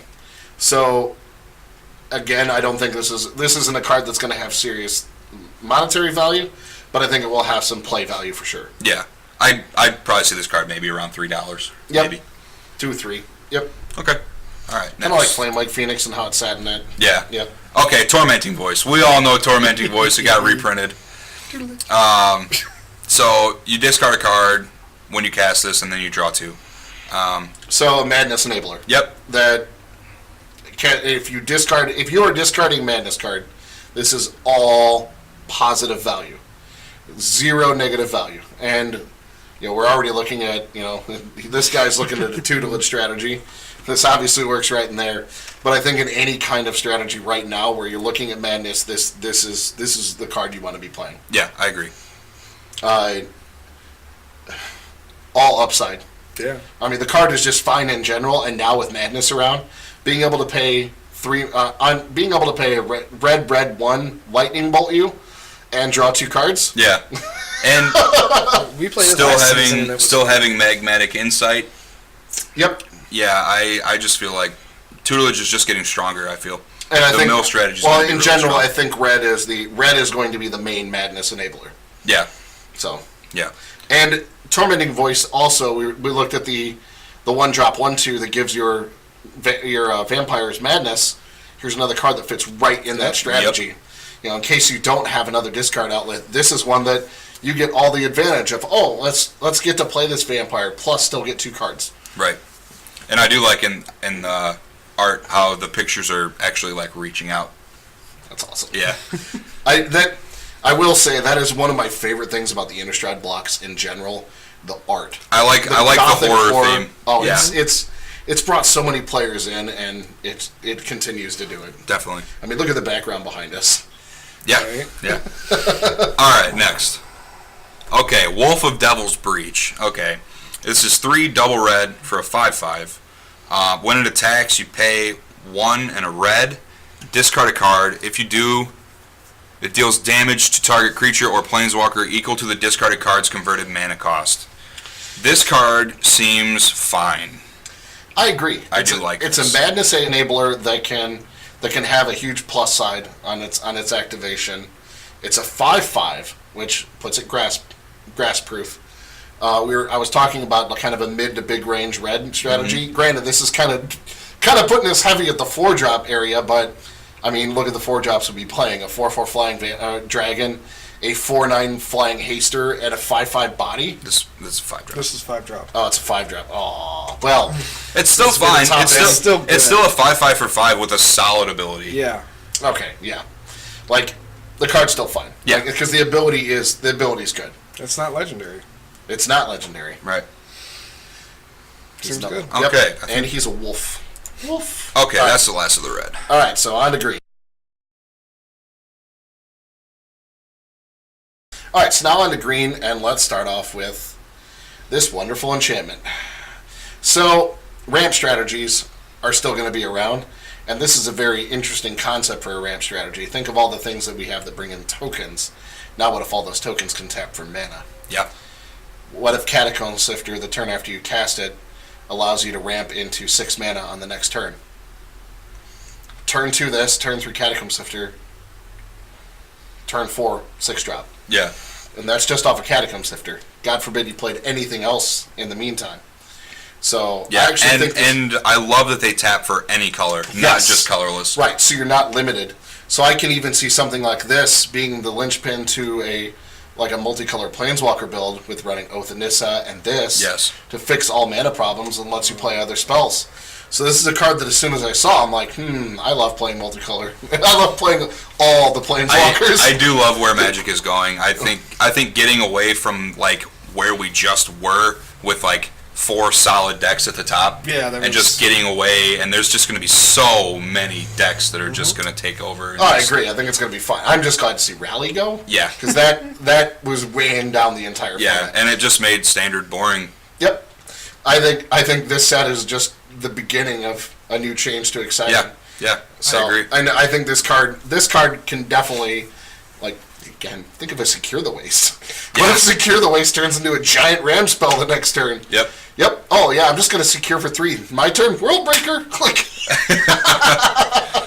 oh, man. Yeah, I think this card's fine. I think So many ways to go. Yep. All right, what do we got next? Alrighty.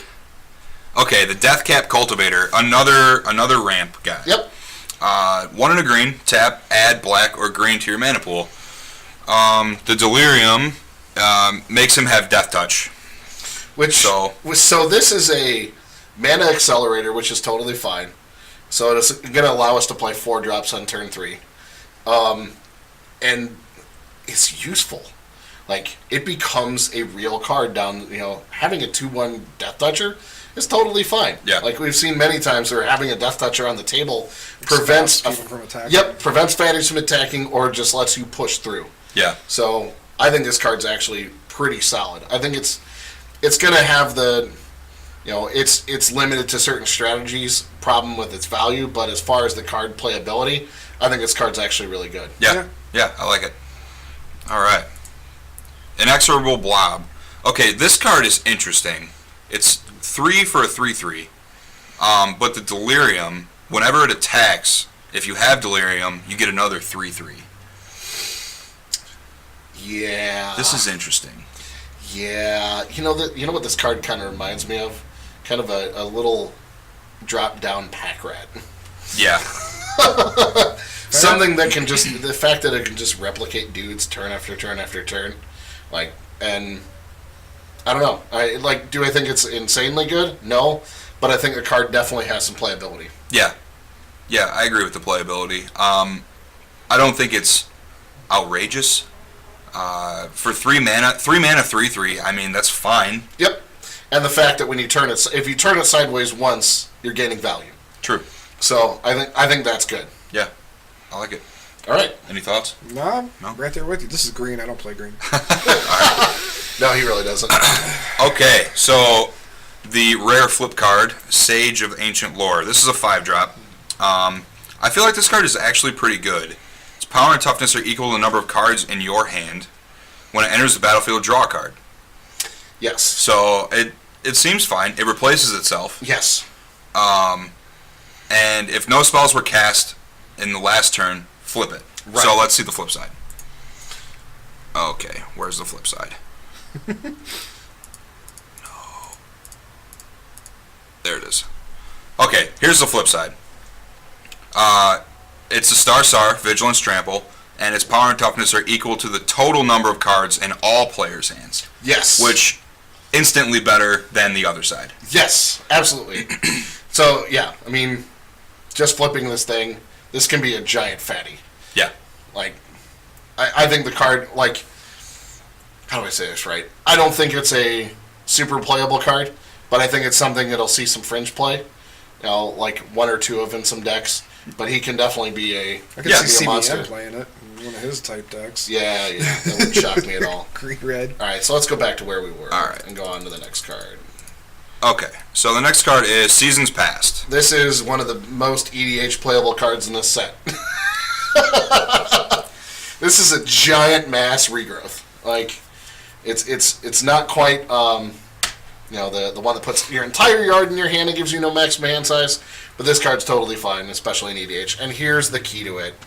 It puts it on the bottom of your library, so you don't lose everything. Right. I don't think this is a standard card, unless there becomes some kind of random combo strategy that I can't currently see.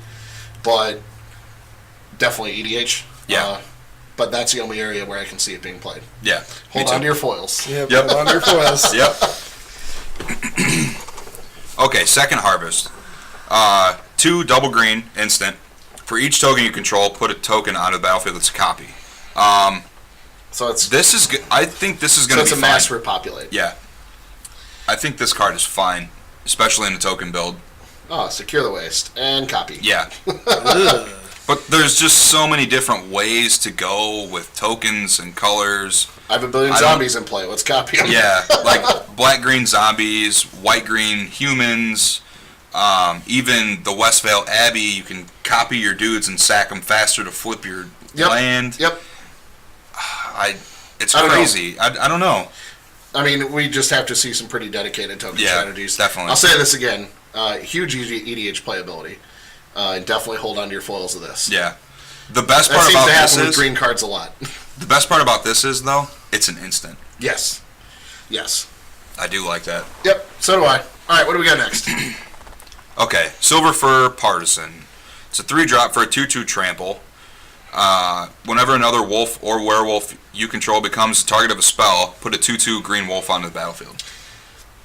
Not that good. I don't like it. Nope. A 2/2 for 3 trample. Yeah. The power toughness to casting cost just isn't that good compared to other cards that another card we're going to see very soon. Like, it's just, to me, it's not exciting. Yeah.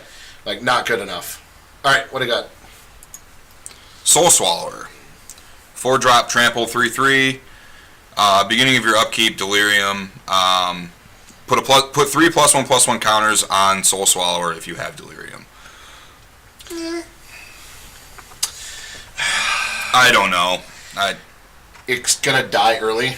Yeah. If it sits into play and gets there once, it's obviously it's getting 4 and then having a 6/6 the next turn and then a 9/9. Yeah. It's pretty good, but I just feel like this card's gonna die before it does anything useful. Yeah, I agree. You'd have to be in a pretty you'd have to be running like a dedicated strategy where you're ramping out a bunch of fatties where they have to kill every fatty and then this thing hopefully sticks. Yeah. But I don't see it being very good. Yeah, I don't either.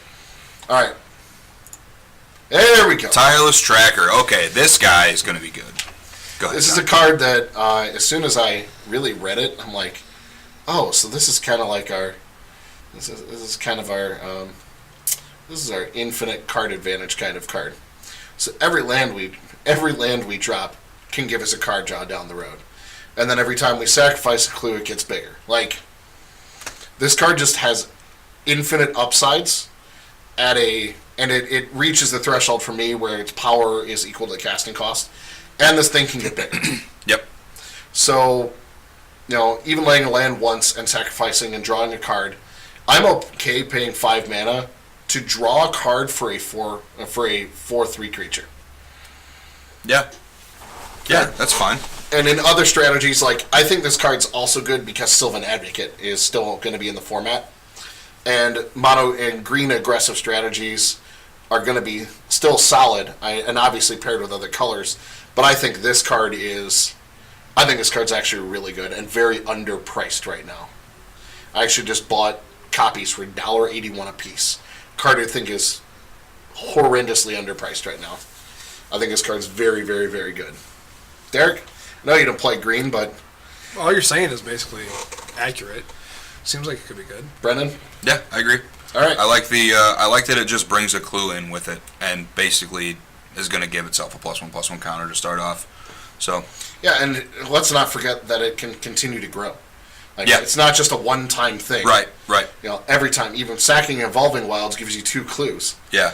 And that means you've got inevitable card draw sitting on the table, which is incredibly important, especially in any kind of aggressive strategy where you're going to be dropping out a lot of cards out of your hand, having the ability to draw more cards. Definitely. Yep. All right. And green, Love me too. some card draw. And green. Yeah, card draw and green. Love it. All right. Traverse the Uvenwald. Okay. 1 green sorcery, search for a basic land. Or Delirium, search for a creature or a land. Yeah. It's Worldly Tutor on steroids if you have Delirium. Yes. I think this card is fine. Yeah. I think if you're going to run it, you're going to run 4. It's going to allow you to splash into a 3rd color because it's not forcing you into just finding a forest, which a lot of the green ramp cards only find forests. Yeah. I think this card's really good. Yeah. The fact that early game it's going to fix and late game it's just going to better than Worldly Tutor and put it right into your hand. I think that card's really good. I think this card's going to see a lot of play. Yeah. It can fit right with Coco. Yeah, or like let's even talk about a traditional ramp strategy where now this turns into a World Breaker or a another fatty down the road. Yeah. For 1 green mana and put it in your hand now. Being able to tutor through your deck for whatever you want seems. Yeah. I mean, obviously it's situational, but to get the right card for the situation seems fine. Yes. Also being able to go get like a copy of Wastes. Yeah. Or a Mountain, which the green-red needed that ability to get that other color often. So now this card fixes that. Yeah. So, all right. Definitely. Okay, the Uvenwald Hydra. It's a 6-drop. It has reach. Its power and toughness are equal to the number of lands you control. So, more than likely it's going to be a 6. Drops as a 6/6. Yep. With reach. When it enters the battlefield, search your library for a land card. Put it onto the battlefield tapped. Okay, so it'll be a 7/7. Effectively, if you're not ramping into it. You know what I like about this? It gets a land card. Yeah. Not a basic land. It's a land card. So we can tutor for a Westville Abbey. We can tutor for anything that we need. It's kind of like a broken down Primeval Titan. Yeah. But considering they will never give us a card like that again, I think this card's actually fairly good. Yeah. Can you see bouncing this Eldrazi Displacer and Oh my lord. just getting some card advantage there? I can see myself doing that. I don't know about you. That even lets me tutor up a Waste, so I can actually or tutor up any colorless land. Oh man. Yeah. Yeah. Like I see this card definitely having some play, and the reach is actually very relevant right now with Avacyn being a thing. Because dropping this, it's going to be a big enough body to block and kill Avacyn. Right. Almost everything that's going to come at you right now. Almost everything. Yeah. But, yeah, I think this card's actually really good. Yeah, I like it. And it's grass proof. True. Way grass proof. Yes. Alright, so that's all we got for That's green. it for green. Now on to gold.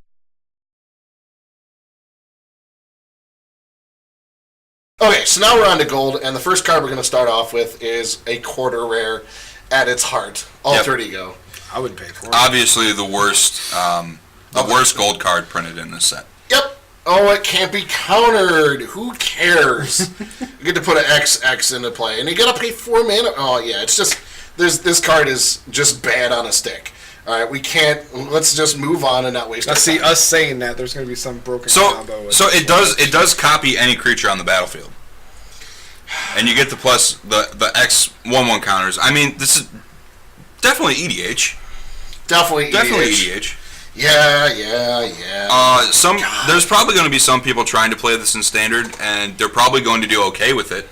But those are the guys you're going to see at the back tables at any real event. So yeah, all right. probably an F&M card. If you go 2-0, you'll never see this card in standard. All right. All right. So Anguish Unmaking. Okay, now we're into the good gold cards. Okay. This is almost Vindicate. Almost Vindicate. First, let's talk about the artwork, because oh my god. Yeah, I love it. Awesome. Sorin stabbing Avacyn with, in the full extended art, Jason Tamia standing off to the side watching. But here we don't get that That's in the card supposed to art. be the playmat, right? Yes. That is yes. the playmat that we're getting?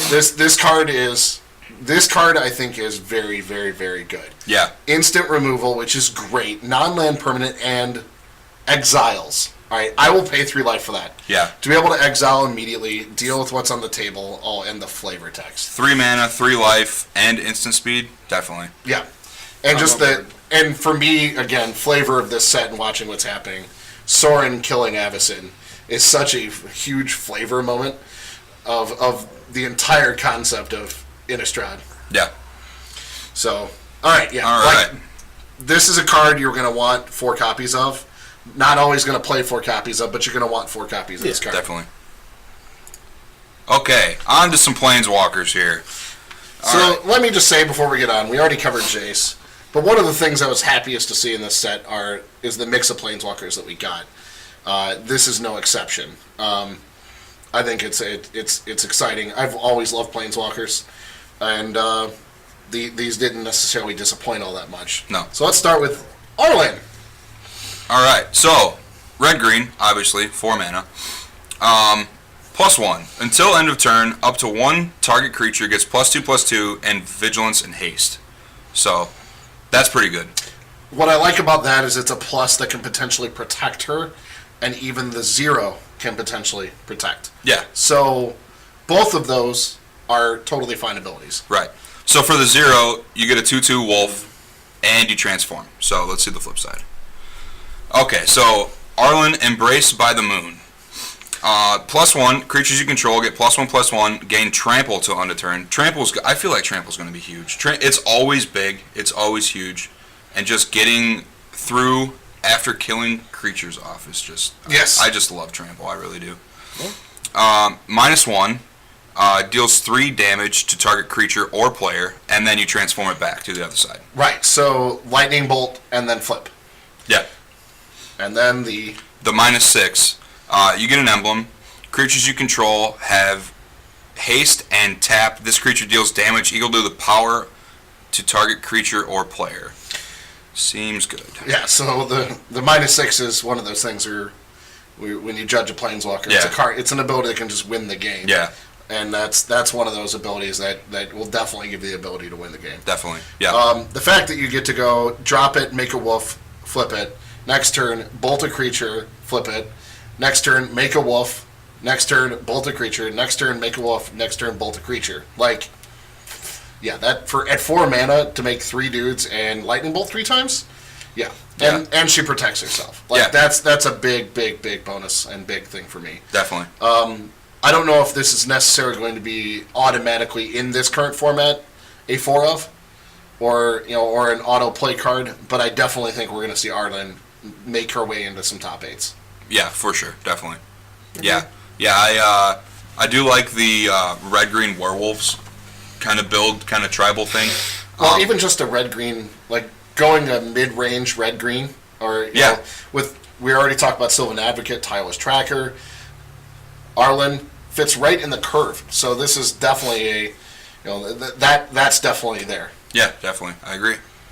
All right, so next, Fevered Visions. Okay, this card. I don't know. Actually, what do you think? I was thinking about this card in tutelage as a 1 or 2 of. Doesn't seem to have much downside.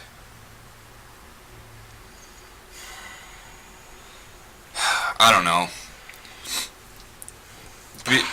I think you would probably just board them out, though. Probably more often and than not. it also protects tutelage against the Dramoka's command. Yeah. Yeah, but I feel like you would just take these out because people are going to be playing Anguished Unmaking, and I don't know. This card to me, it doesn't do it for me. It's a Howling Mine with an interesting drawback/upside. So I don't know. Like, I mean, the fact that you get to draw the card first is you get to draw the first extra card.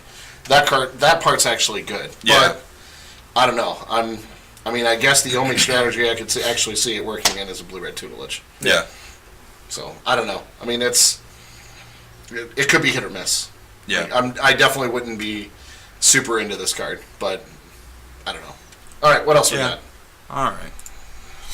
Okay, so the Invocation of Saint Traft. So this is the Geist of Saint Traft enchantment.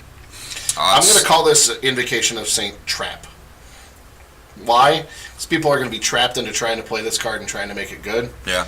And while we don't have something with both hexproof and unblockable, I mean, we do have the 0/1 flip guy. Like, I don't know if it's going to be good enough right now because of the mix of creatures we have. That could change. We could get something like an Invisible Stalker, something that could make it good. But right now, I don't think it's a super playable card, but it's a card that I would want to keep on my radar. Yeah. Yeah, I think pick them up while they're cheap. And maybe just have a play set there just in case. But, yeah, definitely. All right, what do we got next? All right. Nahiri. All right. Okay, so another 4-drop Planeswalker. This one's red and white. Okay. Comes in with 4 loyalty. +2. Discard a card. If you do, draw a card. So first we got our plus is a Madness Enabler. Yeah. So that's a positive. Okay. -2. Exile target enchantment, tapped artifact, or tapped creature. Yes. So that seems fine. So it's removal and it's exile. Yeah. Yeah. That's Which is actually pretty good. Can be very relevant. Because you could do it twice. Yes. And that's assuming she doesn't stick in play for any amount of time and you're able to really take advantage of it. Right. Yeah, I think this card is... I do like that it's a +2. Yep. And then what's our bomb here? What do we got? Okay. So, -8. Search your library for an artifact or creature. Put it onto the battlefield. Shuffle your library. It gains haste. Return it to your hand at the beginning of the next end step. So this is one of those, put a giant bomb into play and have it hit once. Yep, like Ulamog, yeah. Just anything that can totally take down the moment. Yeah. The problem is, I don't know if she necessarily fits in the kind of strategy that you're going to be playing Ulamog in. Right. She's more of a card that I'm looking at in an aggressive deck as something that helps me push through the madness, have that enabler, and something that can be removal. I don't know if you're ever going to really worry about her ultimate. Yeah, I think you're just going to be plussing and minusing this one for sure. Obviously in EDH you'll be bombing. Oh yeah, but yeah. There's plenty of things I want to put into play in EDH with that, but I like. Unless we're going with the 5-color Walker thing that we were talking about with that green enchantment, which tap for any color mana, you could splash this in. Miss it with this. Yeah, I mean I can see that. Like that's a possibility, but I'm not super excited about this card. Yeah. I mean, as a Walker, she's fairly solid, but right now with there not being anything that I'm really like that properly fits into the kind of strategy to put into play, I'm not necessarily like. I don't love her, but I don't hate her. Right. Yeah, I'm on the same boat. On the fence. Yeah, very on the fence. All right. Okay, here we go. Olivia. Good cards. All right, so we got a vampire for 1 black-red. 3/3 flyer. Whenever another creature enters the battlefield under your control, you may discard a card. If you do, put a 1/1 counter on that creature. It gains haste until end of turn, and it is a vampire in addition. Yeah. Yeah, this is where madness comes into play with your 1-drop. Yes. So, in general, she's already fine as a 3/3 flyer for 3. She fits that threshold for me. That is the power equal to casting cost. But everything else she does, she's going to be able to turn on a very aggressive vampire strategy very quick. Yes. And you've got the 3-drop curve. You got Drana with her. So I think red-black vampires can be a real thing. I definitely think she's the Drana is a vampire, isn't she? Yes. This is the centerpiece to any red-black vampire deck. With other cards being like Drana's definitely a part of it. That 1-drop, 1/2. Play her, play Drana. Drana gains haste and a counter attack. Put more counter. Yeah. Oh yeah. my god. Yeah. Yep. Synergy City. That's what we're talking about. Yep. So yeah, just even the turn after, she does so much. So yeah, that's a card that I'm very like. I definitely see red-black aggressive strategies happen because of her. Yep. She's definitely in this form very different than her original self, which is more of a control creature, maybe a top-end finisher, where this card is all about beating you in the face and beating you in the face now. So, yeah, I'm very, very big fan of this card. Yes, I like it a lot too. Okay. Okay, we got another zombie, black-blue zombie. Blue. Whenever a creature enters the battlefield, if it entered from your graveyard or you cast it from your graveyard, return this card from your graveyard to the battlefield tapped at the beginning of your next end step. Okay, So The animator strategy. it synergizes with the other vampires that you pay to bring them out of your For the graveyard. Relentless Dead. It pairs with Relentless Dead. So you can put the... Yeah. Actually, this card might fit into those strategies. Because this is something you can discard. Discard to any like advantageous discard outlet you have. Like even plussing Liliana. And discard this, and then get anything back out of your yard and put it into play. Yeah, because if it enters from your graveyard or it was cast, so If you minus Liliana, too. enters from your graveyard is key. Yes. Because you're not casting the other cards, you're bringing them in from an activated ability cost. Right. Also minusing Liliana. Yeah. Yeah. Which is fine. Yeah, and she fits into a zombie strategy. She does. 100% anyway. She does. Yeah, that's a card that Liliana... And she also enables madness. Yes, the Liliana Foot Planeswalker, if you don't have your copies of that now, I would definitely get them, because they're going to fit right into indie zombie strategy. I also think she'll fit in the Red-Black Vampires build. She could, yeah. Because she's just a beast on her own. Yeah. And she can be infinite card advantage, and like you said, madness outlet. So, yep. All right, yeah, I think this card will definitely be part of those strategies. Okay, the new Sigarda. 5-drop. Flying. You and humans you control have hexproof. Pay 2. Exile a card from your graveyard. Put a 1/1 human onto the battlefield. Fitting, considering the storyline, if you haven't read it. Very fitting that she would bring humans out. She's missing hexproof. True. To me, that's all she's missing to be incredibly playable. I think we'll still see her maybe in a few different lists, but not. The 5 on the butt, though, dodge and grasp.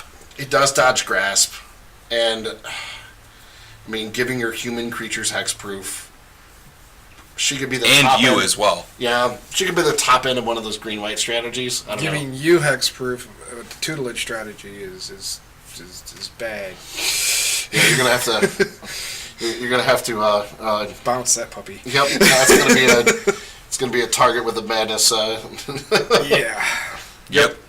So, I mean, she'll see her way as a 1 or a 2 of in some green-white strategies. I think it could be a huge top for the green-white humans deck that we were talking about earlier. Yeah, possibly. Like being the top end of the curve at 4 or at 5. Yeah, I can see 5, that. that's not bad. Yeah, especially in green. And she is a 4/5 flyer for 5, which is a decent body, And she makes more dudes. and she can make more guys. Yeah, like again, 2 of Makes at the more top dudes end. with hexproof. Yeah, yeah. Also, that if she dies, you still have value out of it. So yeah, Oh, yeah. I mean a 2 for sure. Yeah. So, All right. all right. Big Daddy I Soren. think we saved the best for last. So, well, we still got to cover we lands. still got lands. But as far as spells go, we started off with my favorite, and we're ending off with ending the spells with my second favorite, Soren. Oh man. All right. So I don't know what they were he thinking when they he made is a 6-drop, but Who cares? definitely worth it. Just from the first and second abilities, I would pay 10 mana for this guy. Let's forget that. We're paying 6 mana. He has 6 loyalty when you drop it. Right. Yeah. All right. So we'll start there. Now go ahead and read the abilities. Okay, so +1 is reveal the top card of your library, put it into your hand. So effectively drawing a card, Yes.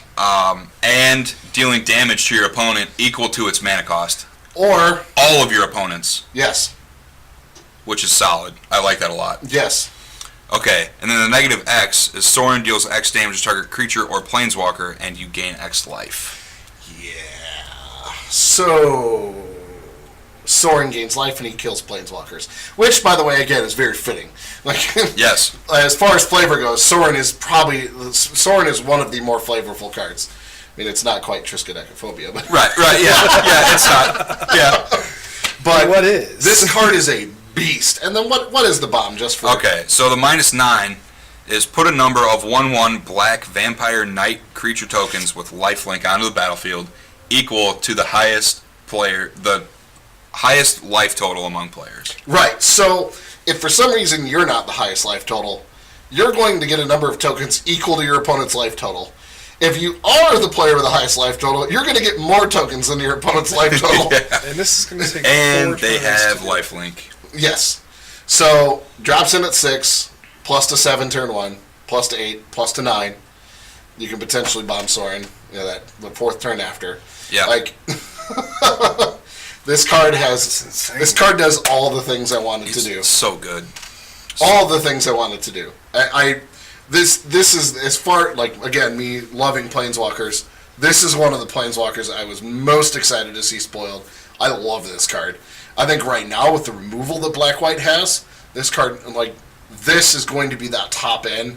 This is going to be where that Elspeth slot used to be. It's not quite Elspeth. It's definitely not quite Elspeth, but this fits in that slot where we want to be, of a very impactful 6-drop that is going to make a big difference on the board. And he's very hard to kill. At dropping into, plus, if you plus him, you're up to 7 and you're drawing a card. I'm 100% into this card as a minimum 3 of any Black-White build I'm going to put together. Yeah. At least. Yeah, definitely. I am definitely, I'm pumped to play with this guy. Yes. I really am. I'm actually, like, what I'm looking at building, and what I'm thinking about is a Black-White strategy running Relentless Dead, running the Fleshbag Marauder effect, so I have that strategy built in. Probably Arlen's, because 2/3 death touch is really good. Or Eiley, sorry. Eiley. Okay, yeah. And the 0/6 wall that makes land a creature. Because any aggressive strategy is not going to get through Eiley gaining me 6 life off of the 0/6 wall. And still, and having the ability with Relentless Dead to block infinitely, with Eiley to be able to trade with anything, and being able to Fleshbag Marauder flashback, plus having this at my top end. Yeah. Yeah, I agree. And Eiley will work so well with the life gain off of Soren. Yes, that's the big thing, is I'm going to potentially have a Vindicate every turn. So I'm really excited for that style of list because of this card. So good. Oh yeah. Oh man. Yeah, this is definitely, like, Avacyn is the card of this set. To me, this is the Planeswalker that we haven't had in a while. One that is, I'm super excited to play this card. Yeah, I'm definitely ready to play some standard with this. All right, so now on to lands. So hold on, we got the Gitrog monster. I almost forgot. You got Gitrog. Oh man. Okay, so we got 3 black-green For a Frog Lord. Yep. We finally have an EDH Frog in Magic. Okay, so he's a 6/6 death touch. Beginning of your upkeep, sacrifice the monster unless you sack a land. You may play an additional land on each of your turns. Well, that is solid. I like that. So sack a land, which triggers the draw ability. Yes, and then you get to draw a card whenever a land is put into your graveyard. And you get Exploration built in. Yes. So. And you get a 6/6 for 5. And you get a 6/6 for 5. So you get Death more touch. power than a casting cost with that built in, plus a card draw engine on this card. I'm thinking maybe Abzan and Modern? Yeah, that might be a real thing. The card that I'm excited to pair this with is Life from the Loam. Yeah.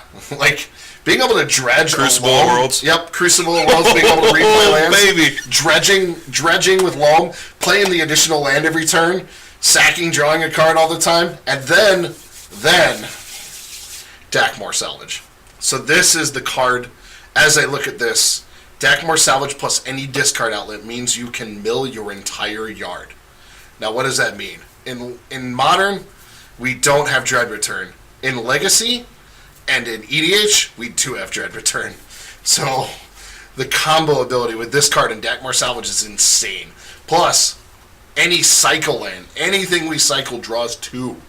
Imagine Wastelanding and Cantripping. Imagine sacking a land at Dust Bowl every turn and drawing a card. So fair and balanced. Fetching draws a card. They had to make this thing legendary. Yeah. Yeah. I'm definitely building a black-green EDH for this guy, but I do think this card will also see standard play because that is a massive body. True. At a 5-drop with Death Touch. Yep. You want to talk about your top end? Yeah, this guy, and the funny thing is, this guy can run right next to that, like right next to all those other creatures we were talking about, the Sylvan Advocate, the Tireless Tracker. You're talking about, Pair this card with Tireless Tracker. Play a land. Clue, clue. Draw cards. Yeah. Yeah. Yeah. Seems pretty good. Yeah. Definitely. It's gonna be interesting. Yeah. I do like this guy a lot. Yeah, And yeah. I'm He's a big interested. fatty. I'm Giant interested fatty. to see where this goes in all the formats. Oh, yeah, yeah. Oh, and Legacy Agrolome, and even a modern Agrolome build can happen. Yeah. For sure around this card. Yeah, definitely. So. All right. And that's it for the multicolors. Yep, on to lands.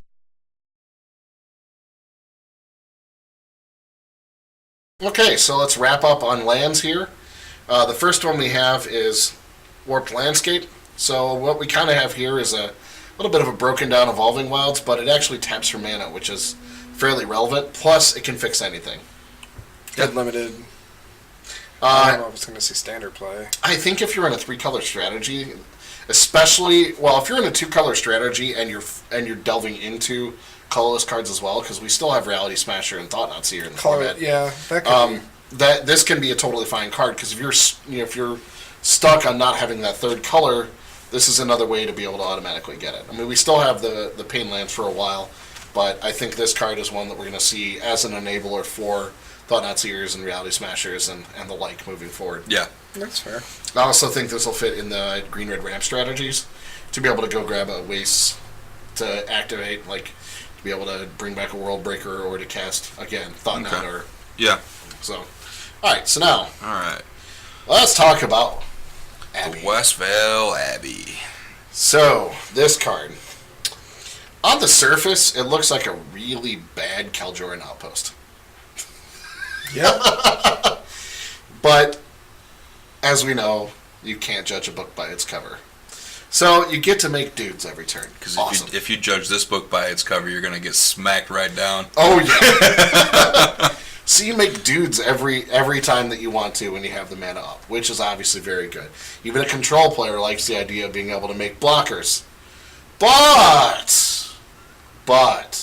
this card's upside. Let's reveal.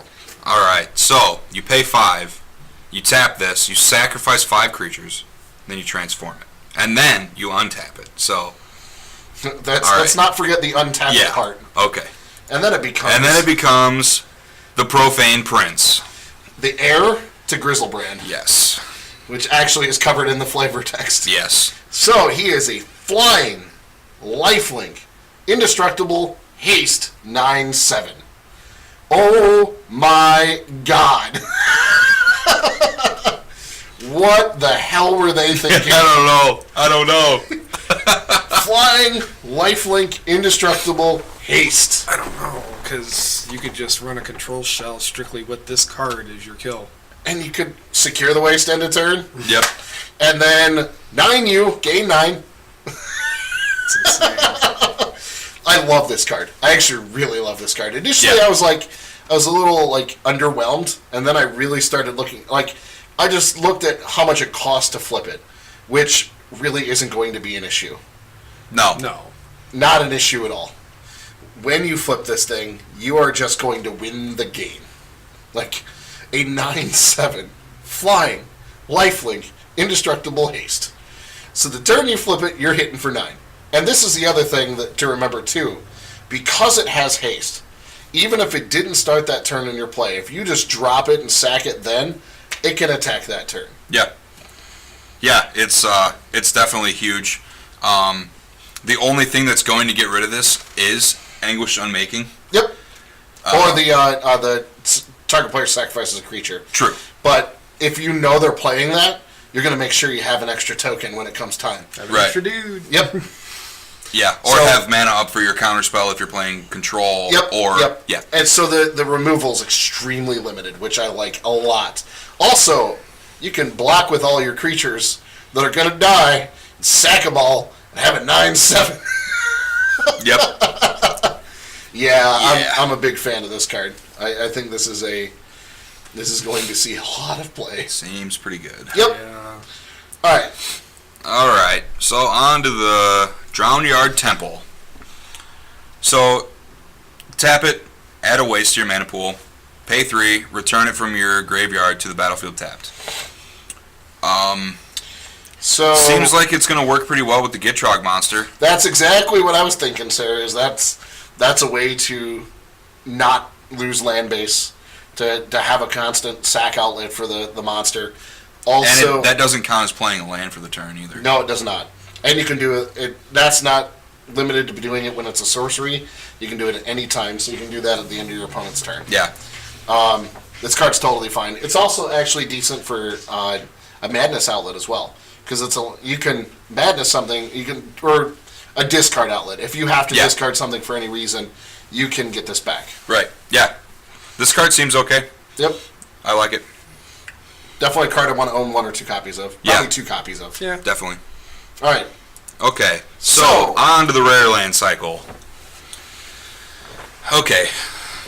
So, These are weird. yeah. Like, these... I was kind of hoping they'd give us enemy-colored Scars lands. That's what I really wanted. But I will take these. Friendly These are colored. fun. Here's my issue with these. Late game, they are not good. Late game, they're not good at all. They Right. also don't pair with the battle lands that you get later in the game well. Battle lands that are in your hand are great with these because it means you're playing them untapped now. Right. But I don't know. It's just weird how the battle lands and these sync up. Yeah. I still am going to play the living hell out of these because we need anything to fix our mana bases in this format, and I think these are still highly playable. Yeah. I agree. And especially since they're the friendly colors, it's pretty solid. Right. So they already go. Like, if you're going to be in 2-color, which a lot of strategies are probably going to be 2-color. Yeah. That we already have the battle land and this. So now you have 8 rare dual lands that can hopefully come into play tapped at some point untapped during the game. And when you have these cards, now you're going to think about, do I need to always drop this extra land? Because maybe there's a point where you want to be able to play the dual land untapped. Right. Right. It makes perfect sense. Yeah, definitely.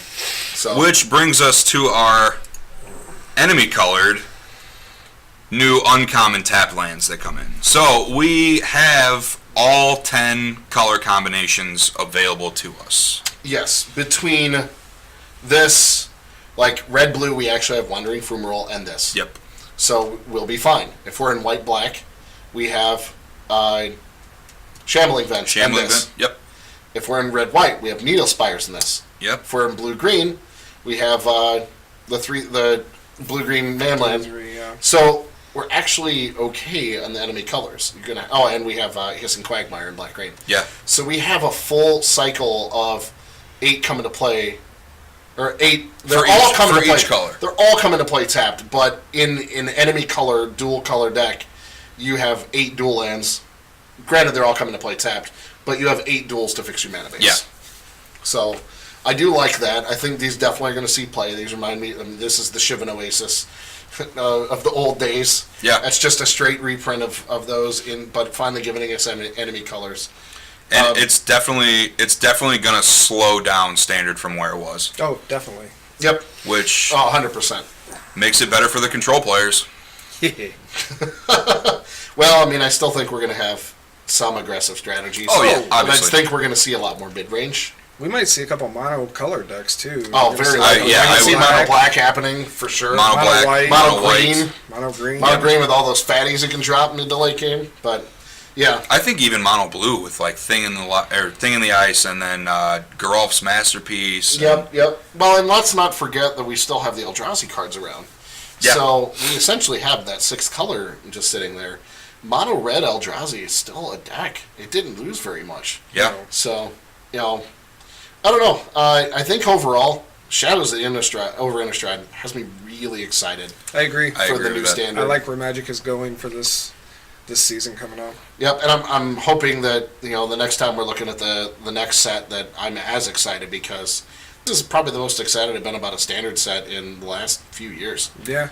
I mean, there's been. Well, you're actually going to buy some boxes. So I know. I Holy hell. never buy product. I trade, but the value's there. There's so many cards out of the set that I'm excited to open. For me, I didn't buy any boxes out of the 2 sets that had expeditions where you could potentially open, a $300 fetch land. But this set's making me buy boxes. That's how much I like this set and how excited I am about it. And that hasn't happened in a while. You guys know that. And like across the last 10 sets Yeah, it's that I've been always around. happening, and you're just sitting there. Yep, I totally agree. Hey guys, thanks a lot for joining today. I've had a blast. Yeah, this was fun. Yeah, this is definitely good conversation about this new set. I think we're definitely going to keep this up. Yeah, let's definitely keep doing this going forward. Guys, check out Snapkeep Games.